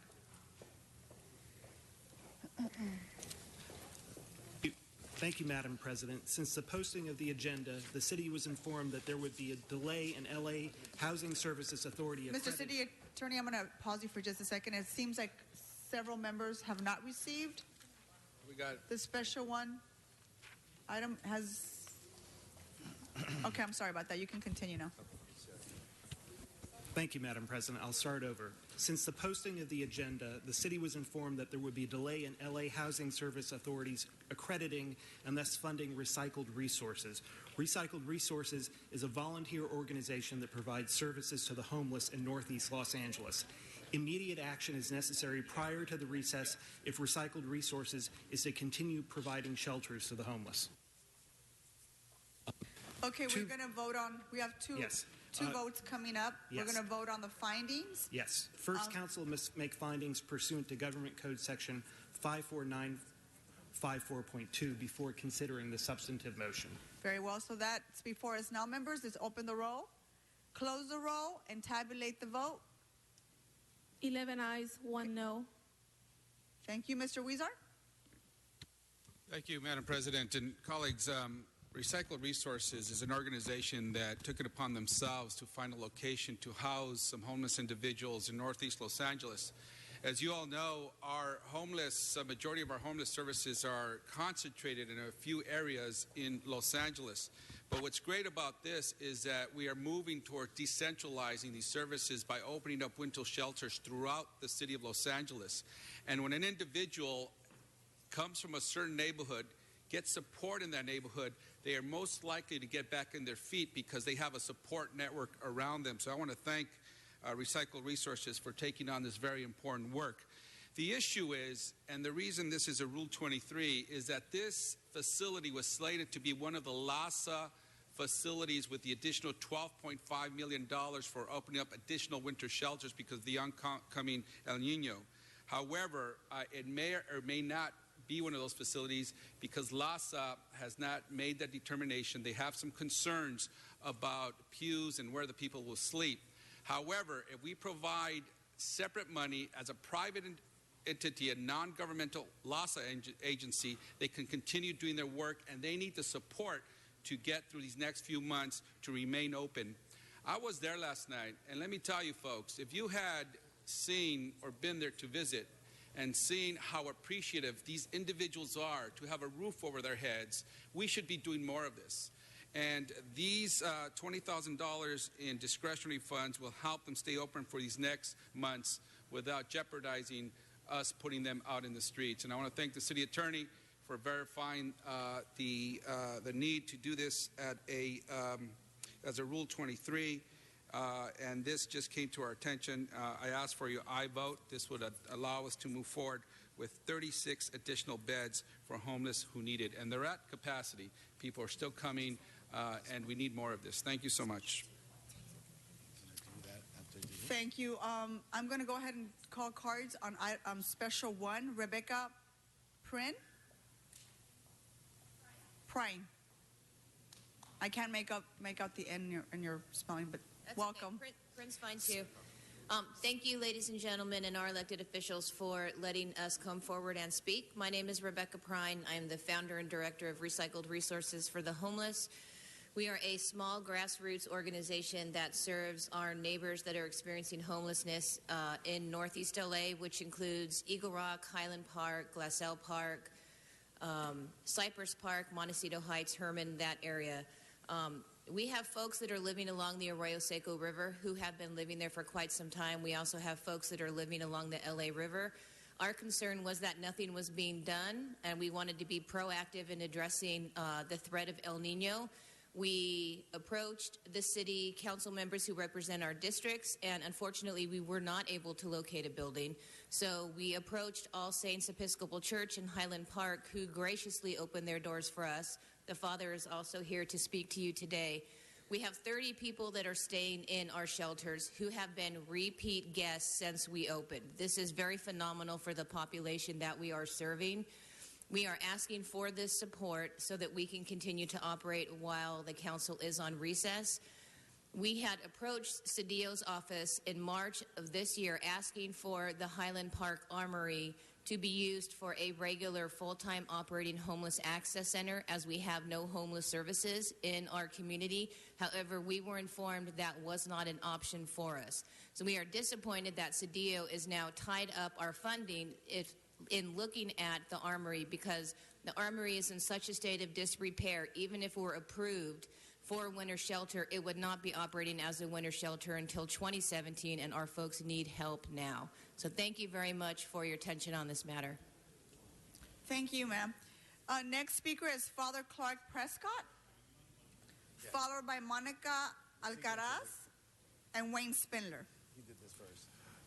Good afternoon, honorable council members and the important people behind me. I'm Father Clark Prescott from All Saints Episcopal Church. I'm the benevolent landlord of Recycled Resources. Next week in my church and a number of churches, we'll read a story about a young couple that was looking for a place to stay. They found a place. It wasn't perfect, but they did find a place to stay. About 40 or 50 years ago, I gave up trying to change the world, but I did learn that I was able to change the lives of the people around me. I can make a difference in the lives of those people. For 2 weeks, we have made the difference in the lives of over 30 people using the great resources of Recycled Resources and All Saints Episcopal Church. I cannot fix the homeless problem. You cannot fix the homeless problem, but you can make a difference in the lives of the people around us, and I urge a vote in affirmative for the positive for this. Thank you.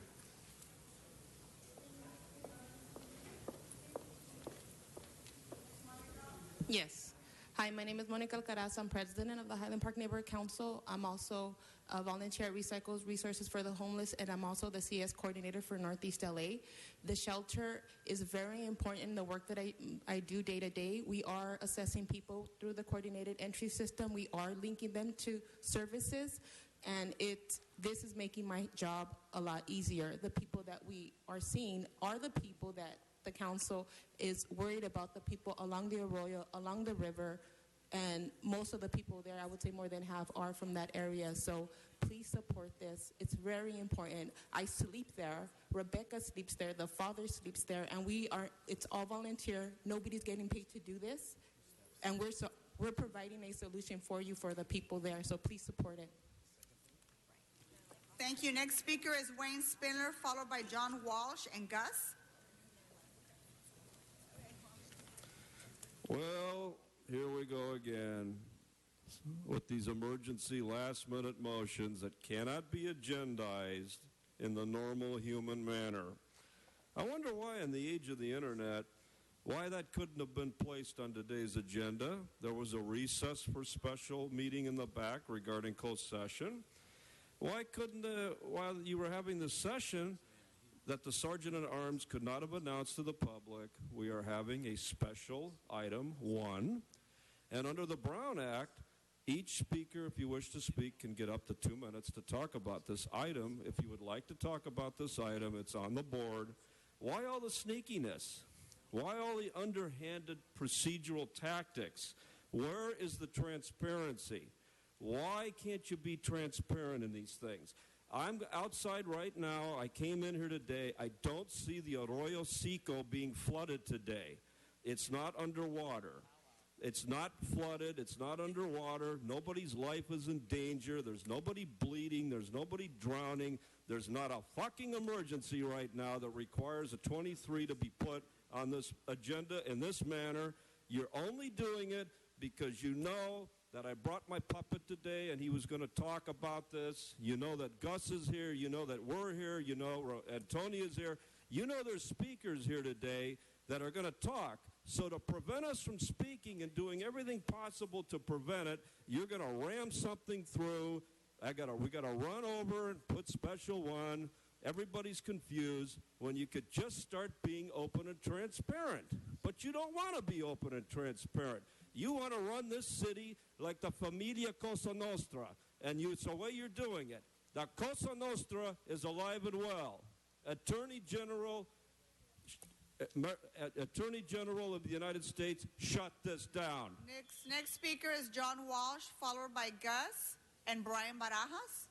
John Walsh, blogging at HollywoodHighlands.org or J. Walsh Confidential, tweeting at Hollywood Dems. The homeless. When I first moved here in the summer of '66, there was no such thing as someone living on the street.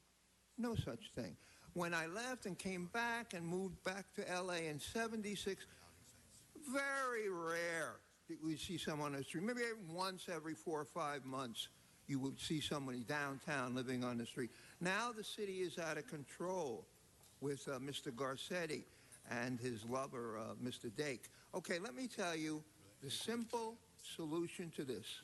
You can save a lot of money. We need some place to house the homeless. We already have a very large building with lots of beds. It's called the Getty House. We're asking the mayor to share that house, which goes to each mayor when they're elected, although he has another house, Garcetti. We're asking him to move over and share. I mean, he'll get enormous amounts of publicity. And I want to know, a friend of mine decided to actually spend one night in a homeless shelter. And he had only, his number one complaint was the stench of the homeless shelter. So let's bring this stench, I don't know, and to the Getty House. Let the mayor and his lover, Glenn Dake, and his wife, let them extend the welcome mat, the way we've extended the welcome mat to Syrian terrorists. Let's extend the welcome mat to all homeless during the rainstorms.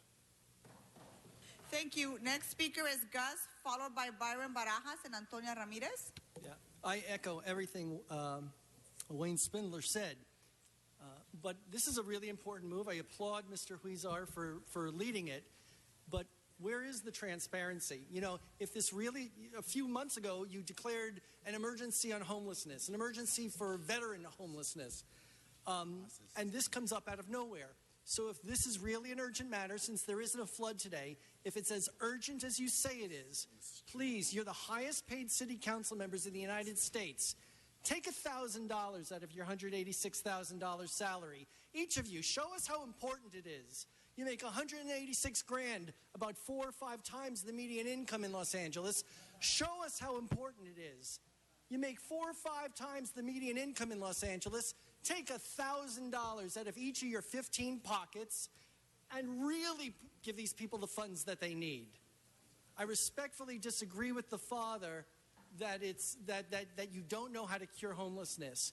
You just under-prioritize homelessness in the Los Angeles area. You get up and make grand speeches about emergencies, and then why isn't this on the emergency radar? You knew about it. You know about the homeless issues. So out of nowhere it comes up as a special.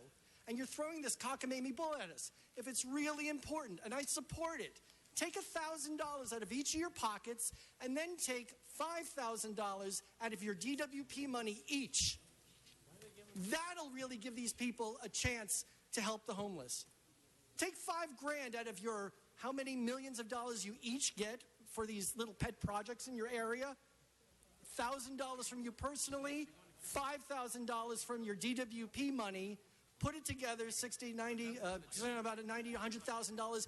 Add it to the $20,000, and then really do something about homelessness. Stop the BS with us. Next speaker is Byron Barajas, followed by Antonia Ramirez and Yvonne Michelle Autry. On Monday, there was a Los Angeles City Health Commission meeting with Bill Rosendahl.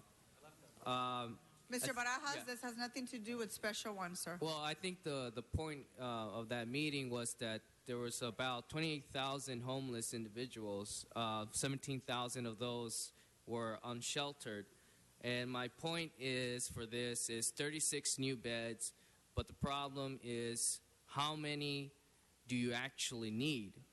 I mean, if there's unsheltered people, and I'm just saying that if they're looking for shelter or anything like that, the real numbers should be a little bit more higher than that. So I'm not totally sure if you're committed into actually telling the American people how bad it is.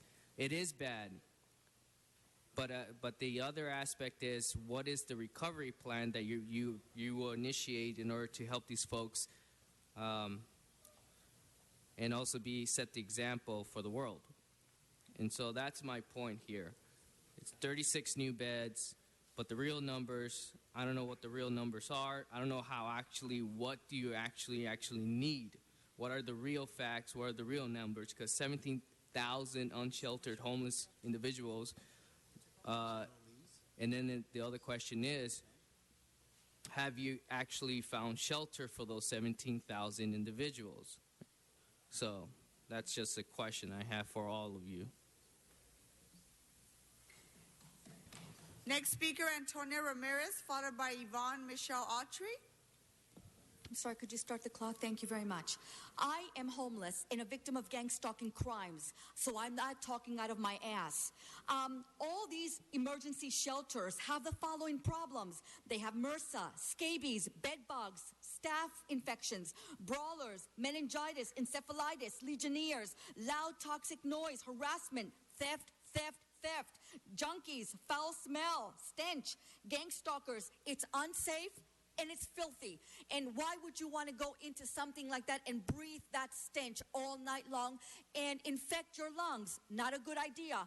Being that I am homeless, I am going to ride out I'm going to stay out in the streets. So if I don't find a place to rent that is free from gang stalkers and political gang stalkers like your political farts, Gilbert A. Cedillo, Felipe Fuentes, Jose Huizar, and Joe Buscaino, and Mitchell Englander, then I will ride out the storm. I'll have to get plenty of plastic covers and sit out and ride out the storm. That's what I will do. But I will not go into a filthy shelter because they're not safe. They are filthy. And how dare you say that these emergency shelters are fit for humans? They're not. Let's not lie to the public. There are genuinely good, law-abiding citizens and clean people like myself who don't have bed bugs, who are not infected, who don't want to be contaminated with this and pass it on to others. I go through great lengths to keep myself clean and my things clean. I Lysol everything I have. I disinfect everything. I try to get into the buses just so with all my load, just so I can wash my things at least 2 or 3 times a week. Madam President, so I go through hell just to keep my things clean.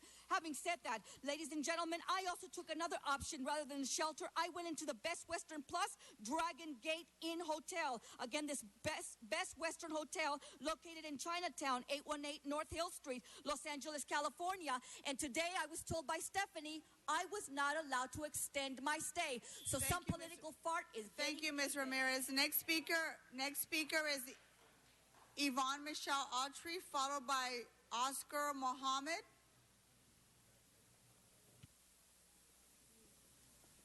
I'm so glad that a woman is speaking regarding just what is happening in the shelters to women who are not married. And it's no one's business to whether we are still able to reproduce under this New World Order. Again, illegal entries of our dwellings, whether we are in shelters. I happen to live at the Alexandria, owned by Isaac Shomoff. Okay, just recently relocated from the Hayward. Illegal entries, and they are primarily perpetrated by the maintenance men. Ms. Autry, you need to speak to the item. This is a special one. Well, it is a shelter because it is my place, is my residence, so it is my shelter. Again, this is to expose the fact that the quality of life that we are all eligible, we are all entitled to. It is our right as Americans is under attack.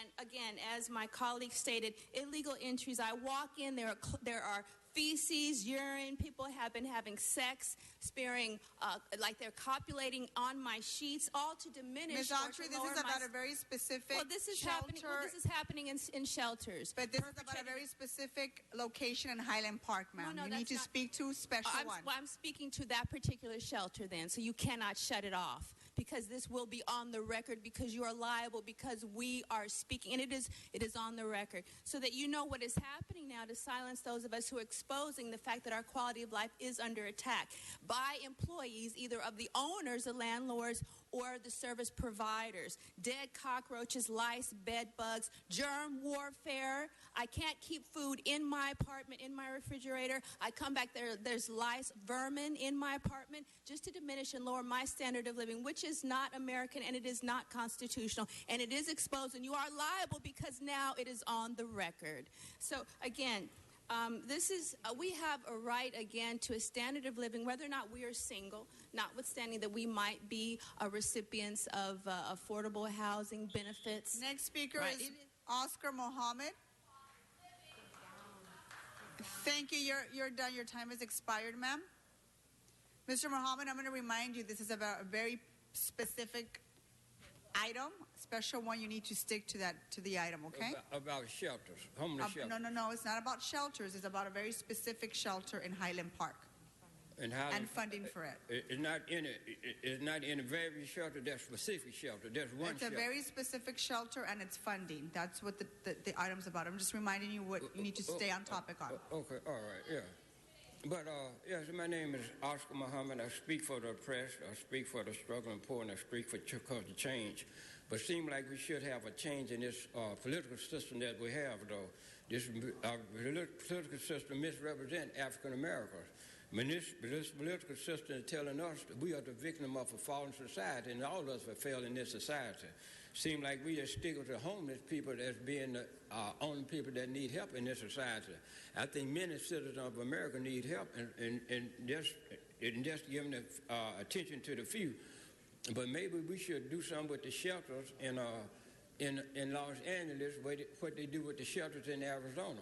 The people in the state of Arizona, they have the homeless people. You're really off topic. These are all comments. You can say all this during general public comment, but this is a very specific item, and you need to speak to that. But anyway, the mayor of Los Angeles is wasting too much money for the shelters. He should stop receiving money for the shelters in Los Angeles. We should change our leadership in Los Angeles, because the mayor of Los Angeles do not connect with the black people. We need a black mayor. We need a black chief of policeman. We need to have black authority over black America. We should live by the Constitution that governs us. We should ask for just laws today. The future of tomorrow depends upon righteousness and justice. If it don't, tomorrow will be the same day as today. Manipulating, broken promise, and deceit. That concludes cards on special one. Mr. Cedillo? Yes, I understand that. It's a special one. This is perhaps the most significant vote we'll be taking since we've declared an emergency. We are beginning to construct a public-private partnership, and we appreciate the initiative that was taken, and we welcome the resources that are being offered. I also visited the facility, also took inventory of what is being done there, and this is how we will solve this problem of homelessness. I remain optimistic and idealistic and convinced that we can solve the problem of homelessness, but you solve it one person at a time, one congregation at a time, one nonprofit at a time, one city facility at a time. And so this is the time to start. The time is now. It's for us to move forward and to make sure. This did not meet LAHSA approval, but we intervened nonetheless, and it will receive approval from LAHSA. It is not the best circumstance, but it's a better circumstance than the conditions that men and women face tonight, because too many men and women will be forced to sleep in the cold on a hard cement floor or in the grass or in some other facility. And so I encourage all of us to support this motion, as I did yesterday when we did take the initiative to open the armory, and we've called on the city to take all its actions, pull its resources to do so immediately. We must transcend the way we do business in the city. We must transcend borders, both in our minds, our hearts, and our city. The time for us to act to address this problem is now. And so I call upon you, my colleagues, to affirm this action, and I call upon the community to move forward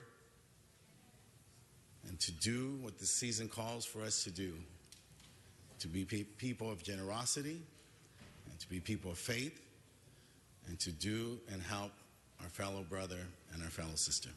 As for an aye vote, I thank you. Okay, there are no more members on the queue. Let's open the roll, close the roll, and tabulate the vote. 11 ayes. Item passes. Mr. Kokorian for a special introduction. Yes, thank you very much, Madam President. I'm very pleased to be able to recognize the 7th graders of Oakwood School who are here with their teachers, Matt Fagan and Casey Ahern. I'd like to ask them to stand up and wave. Oakwood is an exceptional school in my district in North Hollywood, and we have some very exceptional students here who are witnessing the City Council in action and the First Amendment in action for all of its warts and benefits. So we're very glad to invite you all here and welcome you to your City Council. Thank you, Madam President. Welcome. Thank you very much, Mr. Krikorian. Okay. Now let's move on to Special 2. Mr. City Attorney. Thank you, Madam President. Since the posting of the agenda, the city was informed that earlier today, the LA Housing Services Authority approved the All Saints Episcopal Church location at 5619 Monte Vista Street to be included in the winter shelter program. Immediate action is needed before the recess for the All Saints to be protected under the Winter Crisis Municipal Code Section 12.81 and Government Code Section 6898. Council must first make findings pursuant to Government Code Section 54954.2 before considering the substantive motion. Great. Well, let's vote on the findings. Let's open the roll, close the roll, and tabulate the vote. 10 ayes. Okay, now the That matters now before you. us. I see no members on the queue. I have no cards. Let's open the roll. I don't have any cards.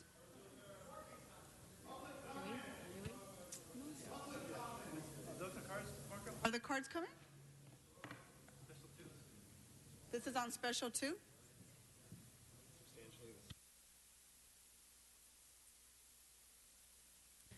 We're going to do 1 minute each on Special 2. Mr. Wayne Spindler, followed by Antonio Ramirez, Dan, and Mr.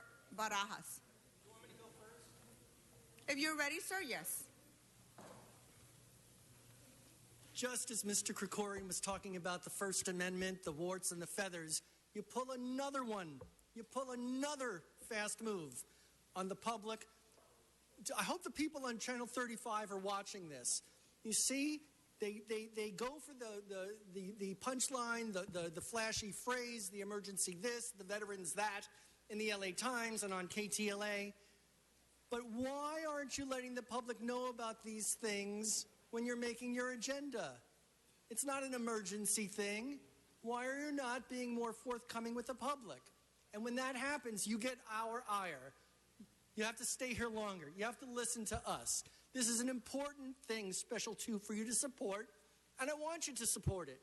The question is, why is this coming out of the woodwork, out of nowhere, pointlessly? Why don't one of you take $1,000 out of your pocket if it's so important, take $5,000 out of your DWP money, and throw it in there? Thank you. The next speaker is Byron Barajas, followed by John Walsh and Antonio Ramirez. Byron Barajas, are you here? I called your name, sir. You need to come to the podium if you want to speak. I'm here. Mr. Spindler, you're not. I have not called you yet. Thank you, Mr. Barajas. Yeah, thank you. Well, no, actually, this is great. I actually had the idea of turning a stadium or some facility, a big gym, and allocating it for shelter for the homeless. The church, obviously, that's a given. But there are other sectors I think you should utilize. So this is just the beginning, I suppose. But you should have concentrated on other areas that would facilitate these shelter programs or other programs that would facilitate shelter for these individuals. Big areas, sort of like a military approach, so-called. Because obviously 17,000 unsheltered homeless people is a lot of people. John Walsh, followed by Antonio Ramirez and Wayne Spindler. John Walsh, blogging at HollywoodHighlands.org, or J. Walsh Confidential, tweeting at Hollywood Dems. This concerns another poverty pimp issue. The people who run these homeless shelters make an enormous amount of money. And I just want to say that I'm not going to use up the full time. Now that the kids are gone, anybody who supports this is a fucking scumbag. And I got the right to say this by a federal judge. The next speaker is Antonio Ramirez. I'm going to remind our speakers that Special 2 has to do with a very specific shelter being put on the homeless service list. So please stick to that. Ms. Ramirez? Thank you. I would ask the city to please provide a list to all of us who are outside and that would provide us a list of shelters that would outline or have a subject matter that says junkie shelters, wetback shelters, gang banger shelters, and law-abiding shelters. Ramirez, that way we will know that these shelters are safe, are ethically clean, and already been inspected. So provide us a shelter that is safe, not filthy, not full of bed bugs, MRSA, scabies, and all that stuff.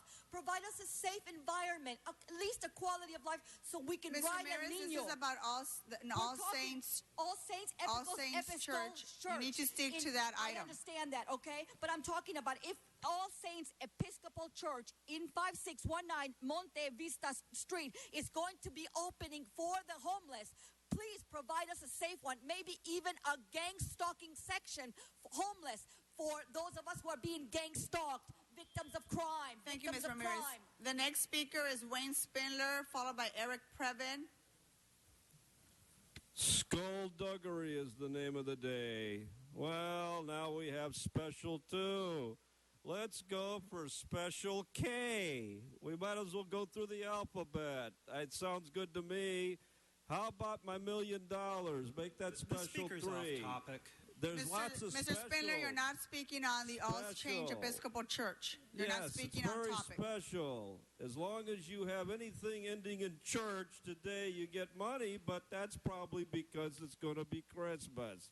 And, of course, it's got to be a church. It can't be the Episcopal Temple. It can't be the Episcopal Mosque. No, other faiths don't get the money. Only these Christian Protestant fuckers get the money. You can't give it to the Muslim community. How about giving some of this money to any bona fide Muslim community shelter to tell them that we love you even though this bullshit's going on with this terrorism? Next speaker is Eric Previn. Mr. Previn, are you ready? I just call Mr. Previn.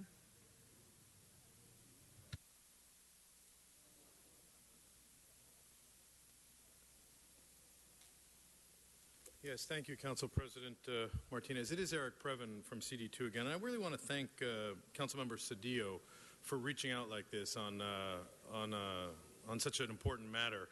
I would, though, echo what some of the other speakers said, which I think is an important point, which is that when you do such a act like this, it should be done in advance because you know that there are a lot of people who care and want to, A, thank him, B, speak about it, and so on and so forth.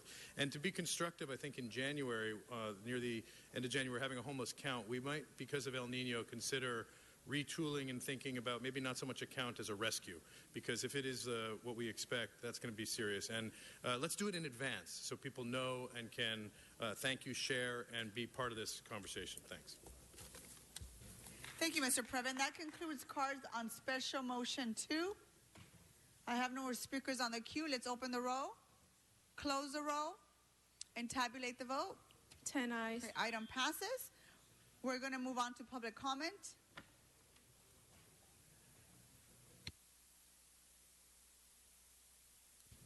First speaker is Becky Dennison, followed by Jerry Jones and Nisha Ivias.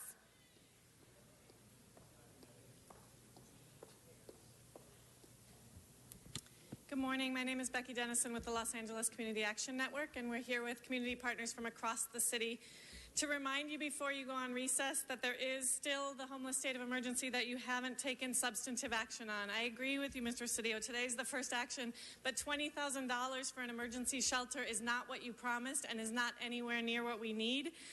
We need to see the $100 million. We need to see it early next year. We do not accept that those funding streams are not available. They are available. the development fees that you just looked into that we've not been collecting, the TFAR fees that never get to affordable housing, the $87 million being used by LAPD. We need you to take action in 2016. We can't piece it together with $20,000 emergency grants. It's simply not acceptable. And we're going to submit to you about 1,000 letters signed by people from Home for Good who believe that you all can do more and must do more. So $100 million in early 2016 and $100 million a year ongoing is the very minimum we need to see a change in this city. Next speaker is Jerry Jones, followed by Nisha Ivias and Zandre Johnson. Good afternoon. Good afternoon. My name is Jerry Jones. I'm with the Inner City Law Center, and I want to urge the City Council to move forward on homeless funding, to follow through on the commitment that was made on September 22nd at the Mayor and City Council's press conference right outside this building to spend $100 million annually. That's the minimum amount it's going to take to see progress on this issue, and that money exists. Los Angeles is one of the wealthiest cities this world has ever known. Athens and Rome at their peak were paupers compared to the city of Los Angeles, and despite that, we have nearly 26,000 homeless residents in this city with nowhere to go, whose only sin or crime or common bond is the fact that they are either temporarily or permanently without housing and desperately and legitimately in need of help. Thank you. Next speaker is Nisha Ivaz, followed by Zandre Johnson and Chris Coe. Oops. Good afternoon, Nisha Vyas. I'm here from Public Counsel. Public Counsel's legal services organization that is dedicated to providing legal services to lower-income persons and communities throughout Los Angeles. I'm here with the community partners to urge the City Council to take action on the homelessness crisis. We ask that the city dedicate $100 million in new money for permanent supportive housing and related services. It sounds like a lot of money, and it is, but it's an investment. The investment in permanent supportive housing will unlock millions of dollars in federal and state funds that are available for providing supportive housing. It's also going to make it possible to build hundreds of thousands of housing units. That's what's going to solve this crisis. While the City Council has taken action by expanding winter shelter, that is a temporary fix. The real solution is in permanent supportive housing. Thank you. Next speaker is Zandre Johnson, followed by Chris Coe and Anne-Sophie Morissette. Good afternoon, everyone. My name is Zandre Johnson, and I was homeless for 2 decades, and now I have permanent housing. And it's due to supportive housing that I'm able to afford the rent that I'm living at. For many years, I wasn't able to afford the rent, so it kept me outside. Being in shelters, there's only temporary. You go back to homelessness, so it's almost like recycling itself over and over again. I begged the committee to see what everyone is saying regarding affordable housing. A lot of the information that we have is not always a good information. From living sources like myself, there are a lot of landlords that won't even rent to individuals who have been homeless because of the stigma behind it. So there's a whole lot of dialect that needs to go on with affordable housing, permanent housing. Shelters are good for the temporary need, but you continue to be homeless. So, you know, I'm saying because it is such a big thing that's going on right now for so many people that I still know and for myself. Thank you, ma'am. You're out of time. Thank you. The next speaker is Chris Coe, followed by Anne-Sophie Morissette and Janet Kelly. Good morning, Council. My name is Chris Coe from United Way and Home for Good, the Director of Assistance and Innovation there. I just want to say thank you, first of all, for the $15 million down payment you made in our issue, and especially that you funded a lot of permanent solutions as part of that package for the first time. And as you go and deliberate what that full package will be, we'd ask you to consider more of those permanent solutions.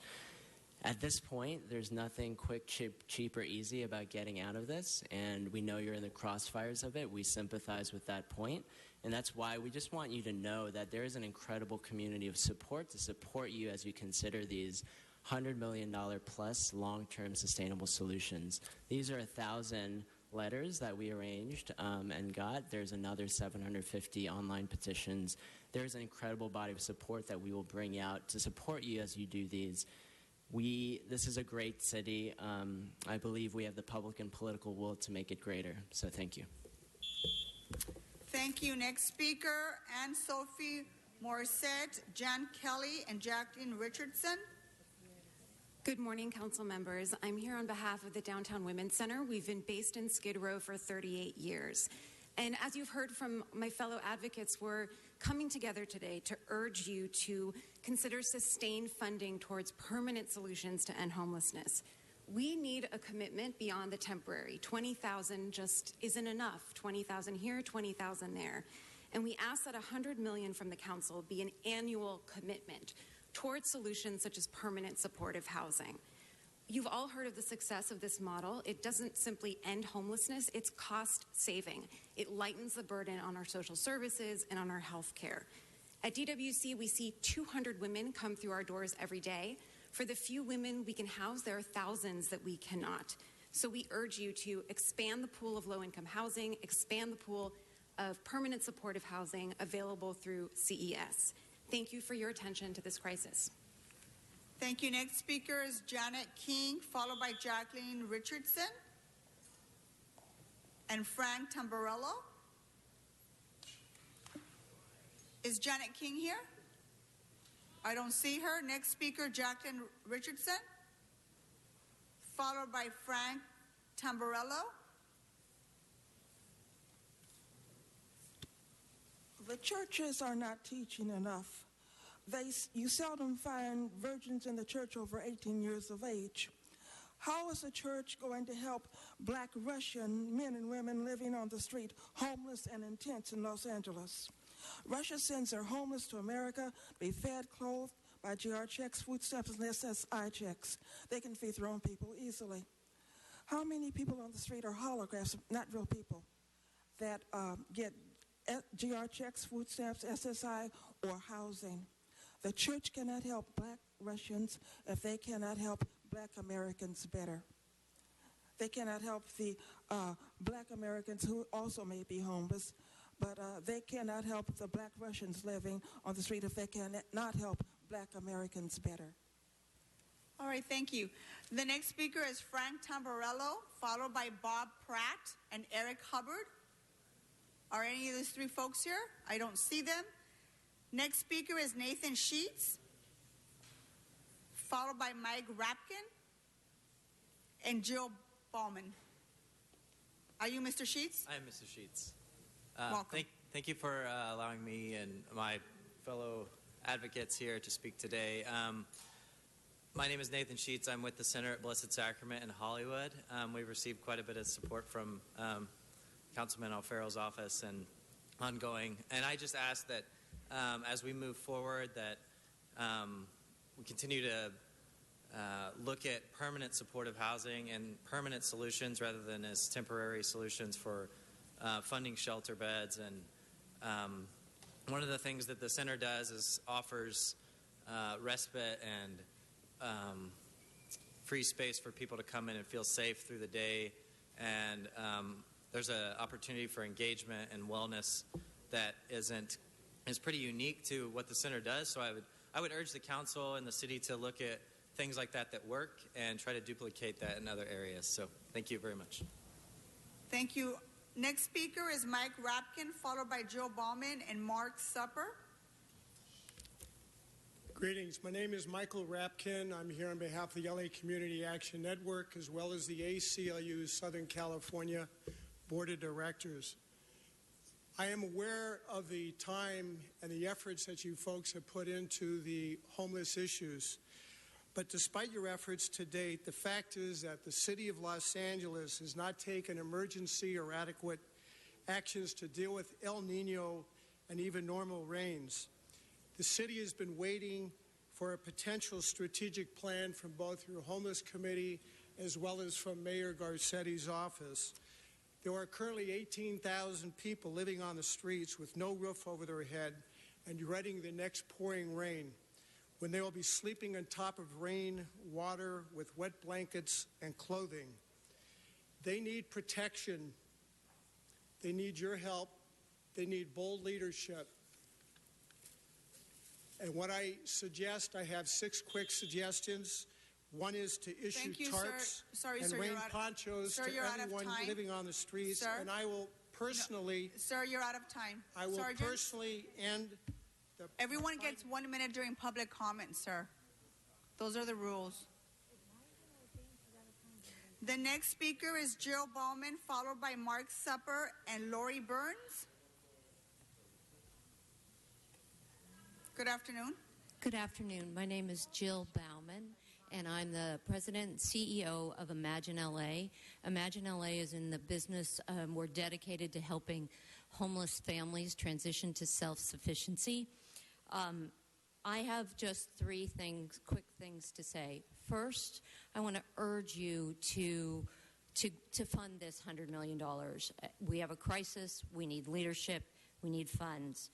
I want you to remember that 1/3 of the population of homelessness in Los Angeles is families and youth, and that they need to have a significant amount of this funding dedicated to them.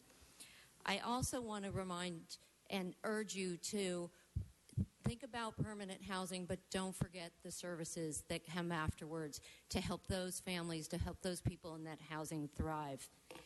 And lastly, I'd urge you to really think a little out of the box. Go and think about investing your dollars in a way that companies and private can also invest through Thank you, ma'am. jobs. Thank you. You're out of time. The next speaker is Mark Supper, followed by Lori Burns and Jonathan Thompson. Is Mark Supper here? I don't see him. Lori Burns, Jonathan Thompson, and Tommy Newman. Good afternoon. Hi, Lori.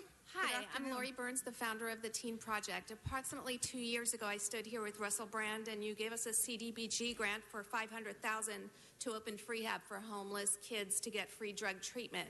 We expected to serve 85 a year. We've served 292 kids in approximately 18 months to the tune of $3 million. We've received $5,000 in government funding.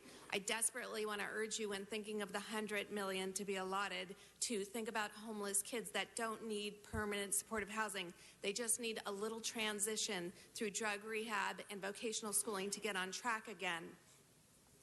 I also want to say that we have a drop-in center in Venice Beach that serves about 50 kids a year with housing, which recently shut down due to lack of funding, and it is shut for the rest of the year, and we hope to reopen it if there is funding available. So just to think about youth when thinking about that money.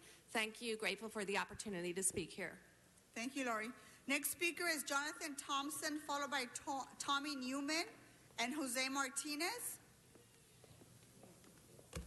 Hi, good morning, or good afternoon. I just wanted to thank you for your commitment and dedication of the $100 million annually for homelessness for youth and adults. We spend in the city of Los Angeles $100 million annually in treating homeless individuals in emergency hospital visits, encampment cleanups, law enforcement services, parole, probation, etc. My name is Jonathan Thompson. I'm with Good Seed CDC. We provide services to homeless transition-age youth experiencing mental illness in South Los Angeles by providing enhanced emergency shelter services. We also realized that it was difficult for these homeless youth to find employment, so we developed a social enterprise program to train and hire homeless youth to build affordable housing. But to continue to provide innovative programs and services, we need your continued support and additional resources annually to continue to serve the 1,000+ homeless youth sleeping on the streets in Los Angeles. Thank you for your support and happy holidays. Happy holidays to you. Thank you. Tommy Newman, followed by Jose Martinez and Dan. Good afternoon, council members. My name is Tommy Newman. I'm here on behalf of LA Family Housing, the Spot 2 coordinator for individuals and families in the Valley. Always have to represent the Valley. I wanted to take issue with one statement that was made earlier. Father from All Saints said that we can't solve this problem, or maybe he said you can't solve this problem. We had a great summit last week in Pacoima, actually, and a lot of your council offices were represented, so thank you for coming. And we dove deep in. We brought 200 people together, service providers, formerly homeless individuals, and had a great conversation. And the general consensus in that room was we're coordinated, we're motivated, and we just need a little bit of money. So that's where you guys come in. We can get there. We're ready to do it. I think that in the next 6 months, we'll see veteran homelessness ended, if not that equilibrium reached. And that's a great example for what we can do on a larger scale. And so I urge you all to keep working, and let's come up with that 100 mil year after year, and we'll get there. Thank you. Thank you. Nice to see you, Tommy. Thank you, Councilman. Next speaker is Jose Martinez, followed by Dan and Eric Previn. Is Jose Martinez here? Jose Martinez, are you here? I don't see him. So Dan, you can go ahead, and then Eric Previn and John Walsh. Great. Council members, do the city laws apply to you? Do the city laws apply to Steve Soboroff of the LA Police Commission? Well, Mr. Soboroff is in violation of the number of dogs you're allowed to have in a residence in the city of Los Angeles. He has 4 now. Mr. Soboroff had 5 dogs until recently, and he's in violation of city law for the number of animals you can have in your home. And some of you might be. The reason I mention this is because in Nuri's district, I took care of an animal hoarding situation. There were 27 animals. Animal Services didn't respond. Nuri's office didn't respond. And the wonderful woman who lives in CD6 got all of them healthy. I paid for them to be spayed and neutered. And because she has 5 cats instead of 3, which is going to be the law, they're harassing her. And I want to know why the law isn't being enforced on Steve Soboroff. Thank you. Next speaker is Eric Previn, followed by John Walsh and Kwanzi, if you're here. Yes, this is a point of inquiry. Mr. Huizar, are you not going to put item 65 for reconsideration from the special meeting? Because I discussed with City Attorney, I'm pretty sure you have to provide comment on a special meeting, even if you've set some people up in the committee. I did speak at the committee, but that's not the same meeting. That's my understanding. Is that a yes or a no? That's a no. Okay. That's very disappointing because this is an item in my district where there's been a lot of influence going on. There have been a lot of items. I wanted to speak to the whole council about the Sportsman's Landing project and the way we gave a firehouse for a very small price. We did relieve him of his tax problems for a very small price. And this is all on the corner of Coldwater and Ventura, where we're going to have a traffic jam the likes of which nobody's ever seen. And it's very upsetting because we don't want a city hall that can be so easily manipulated. We want the local community interest to be represented at least fairly. We want debate. We want discussion. We don't want trying to frog march out the land use deputy and then missing it by a technicality. We want a fair shake. That's all that people care about here in LA. Thank you, Mr. And Previn. we don't get it. Thank you. Thank Have you. a nice holiday. Nice holidays to you as well. Mr. Walsh, followed by Kwanzi and Sean Murphy. The city is in chaos. Yesterday, the schools were closed. Identical emails were sent to New York City and to L.A. Chief Bratton laughed it off as a hoax. Beck said, close the schools. It's creditable. In fact, it was a hoax. And Chief Bratton laughed and attacked Chief Beck on TV. What a piece of shit. What a piece of shit Beck is. Closed schools. There was a fire yesterday in the subway. Number 1 terrorist target. That is in the LA Times. There was a fire. I want to speak to all the terrorists in the world. You have found our Achilles heel. Anything you do happens in Southern California. No Olympics in the city of Los Angeles. This is terrorist capital. Next speaker is Kwanzi. Is he here? I don't see anybody here by that name. The next speaker is Sean Murphy, followed by Wen Spindler and Mr. Barajas. I'd like to take a moment to honor Leonard Shapiro. I knew him. I met him at John Ferraro's funeral mass. We spoke after the mass. Everyone's going to miss John. I will. Do we have an update about his funeral? Thank you, Sean. Next speaker is Wayne Spindler, Byron Barajas, and Oscar Mohammed. Now we're faced with a great problem. All the schools were shut down by the incompetent Charlie Beck and Steve Soboroff, who is the secret manipulator and cocksucker of the LA Los Angeles Police Commission. I was there. They asked Charlie Beck, did you shut down the schools? Quote, no, it wasn't my decision. It was Ramon Cortinez's decision. He's a lying shit. He made up the decision to do so. Another lie by the train wreck, Charlie Beck. He's a train wreck off of the derailed recouplers. He is absolutely a disgrace. Any terrorist, all you do is send an email, and you too can shut down the city of Los Angeles because we're ran by puppet, stupid assholes. No on Mitchell Englander for supervisor. He's a cocksucker too. The next speaker is Byron Barajas, followed by Oscar Mohammed and Antonia Ramirez. I will turn in a leaflet entitled "The Breakdown of Wall Street is Irreversible. Only the FDR policy can prevent a collapse into hell." Now, I think it should be necessary making a statement saying that you know for a fact that some of these hedge funds are collapsing. Avenue Capital is one of them, but it's going to actually produce a chaotic effect.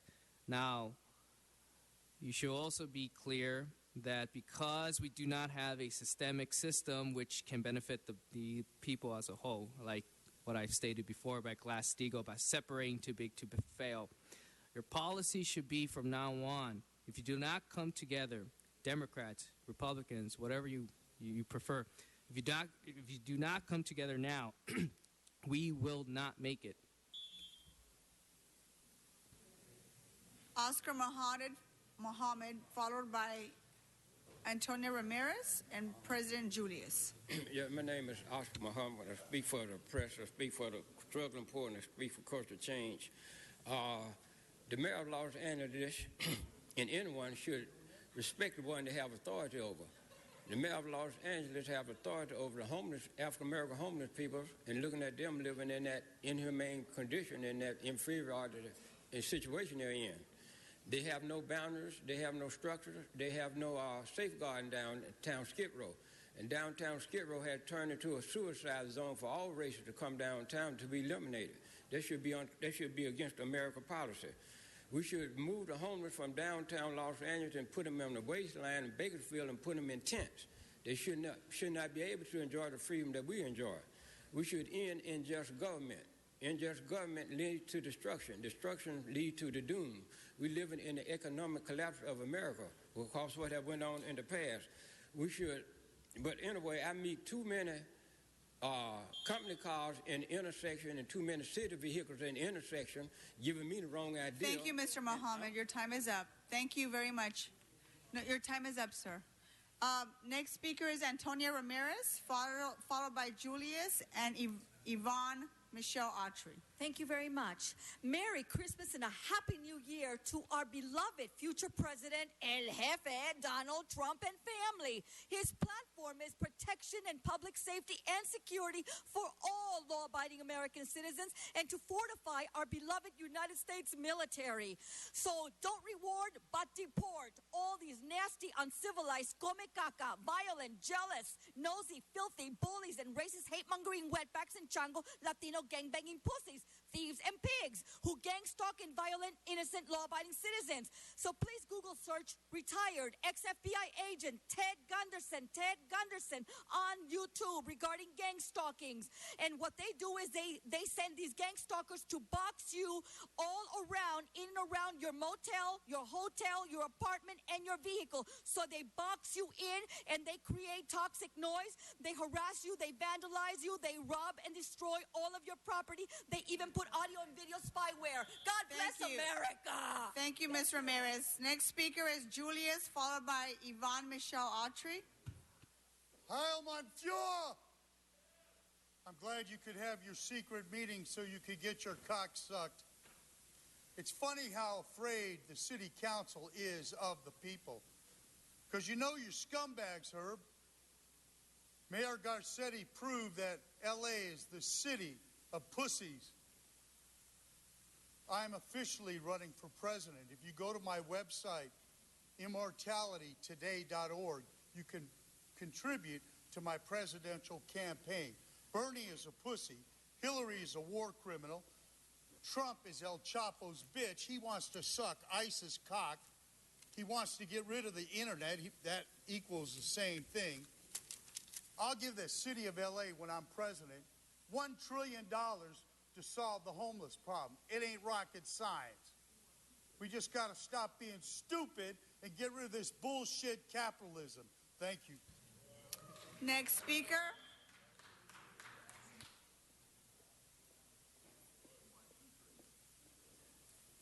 First of all, I object to the 1 minute. That is it's not constitutional. This is a democracy, and you are running this city like an aristocracy. Whoever has lined your pockets, that is who you kowtow to. This is a democracy. We need more than 1 minute just to organize our thoughts, and that is ridiculous, and it's unconstitutional, and you're trying to undermine our rights as citizens. Secondly, I'd like to speak on the fact that for the quality of life for women, you speak and you posture as if you're so for the rights of the homeless.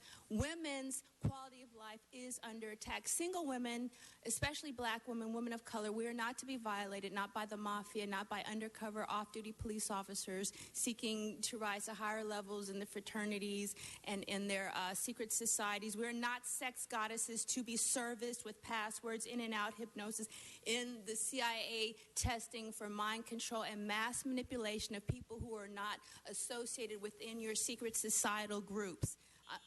For the holidays, again, this is on the record. We need a higher quality. Thank you very much. Your time is up. Mr. Clerk, sergeants, can you please show Ms. Autry her seat? Thank you. The speaker Thank you very much. Your time is up, ma'am. Happy holidays. Mr. Clerk, let's send all items forthwith, please. Very good, Madam President. Okay, what's before us? Council has motions for posting and referral. Posted and referred. Members, any announcements? I just want to wish Mr. Curran Price a happy birthday to you, sir. It's his birthday today. Happy birthday. I don't want to say how old you are. I'm going to leave that up to you. Hey. Any announcements, colleagues? Looking on to my right, any announcements? No? On my left, anyone? Any announcements? Can we all stand for adjourning motions, please?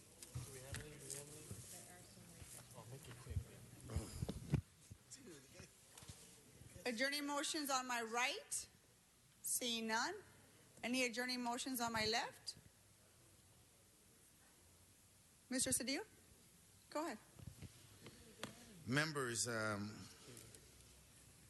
this is a story you've heard much about, and it is an incredible tragedy. Yesterday, a young man, 17 years old, of incredible promise, a young man who had been admitted to Cal State's School of Film, a guy who was considered awesome and, very popular, a great student at this charter school in my district, a school that we have a great relationship with, was hit by a city employee. That seems to be the conclusion. It continues to be investigated, but it appears that he was hit by a city employee at 7:30 in the morning. Unfortunately, he did not get the message in time to not come to school. And so his mother and him did as they do, took the train from Montebello to this charter school, took the train, got off the goal line, walked over to Figueroa.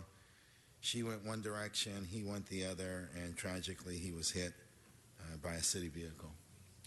And so 2 lives are now in great stress. The life of the man who drove the vehicle, who was unconsolable, and his family will now bear that burden. And of course, the family that lost their son, the son that brought them such pride and such joy. They are members of a congregation that we work with frequently, Victory Outreach. We do a lot of work with them, and we are in communication with the family, and they work with another group we work with, SEA.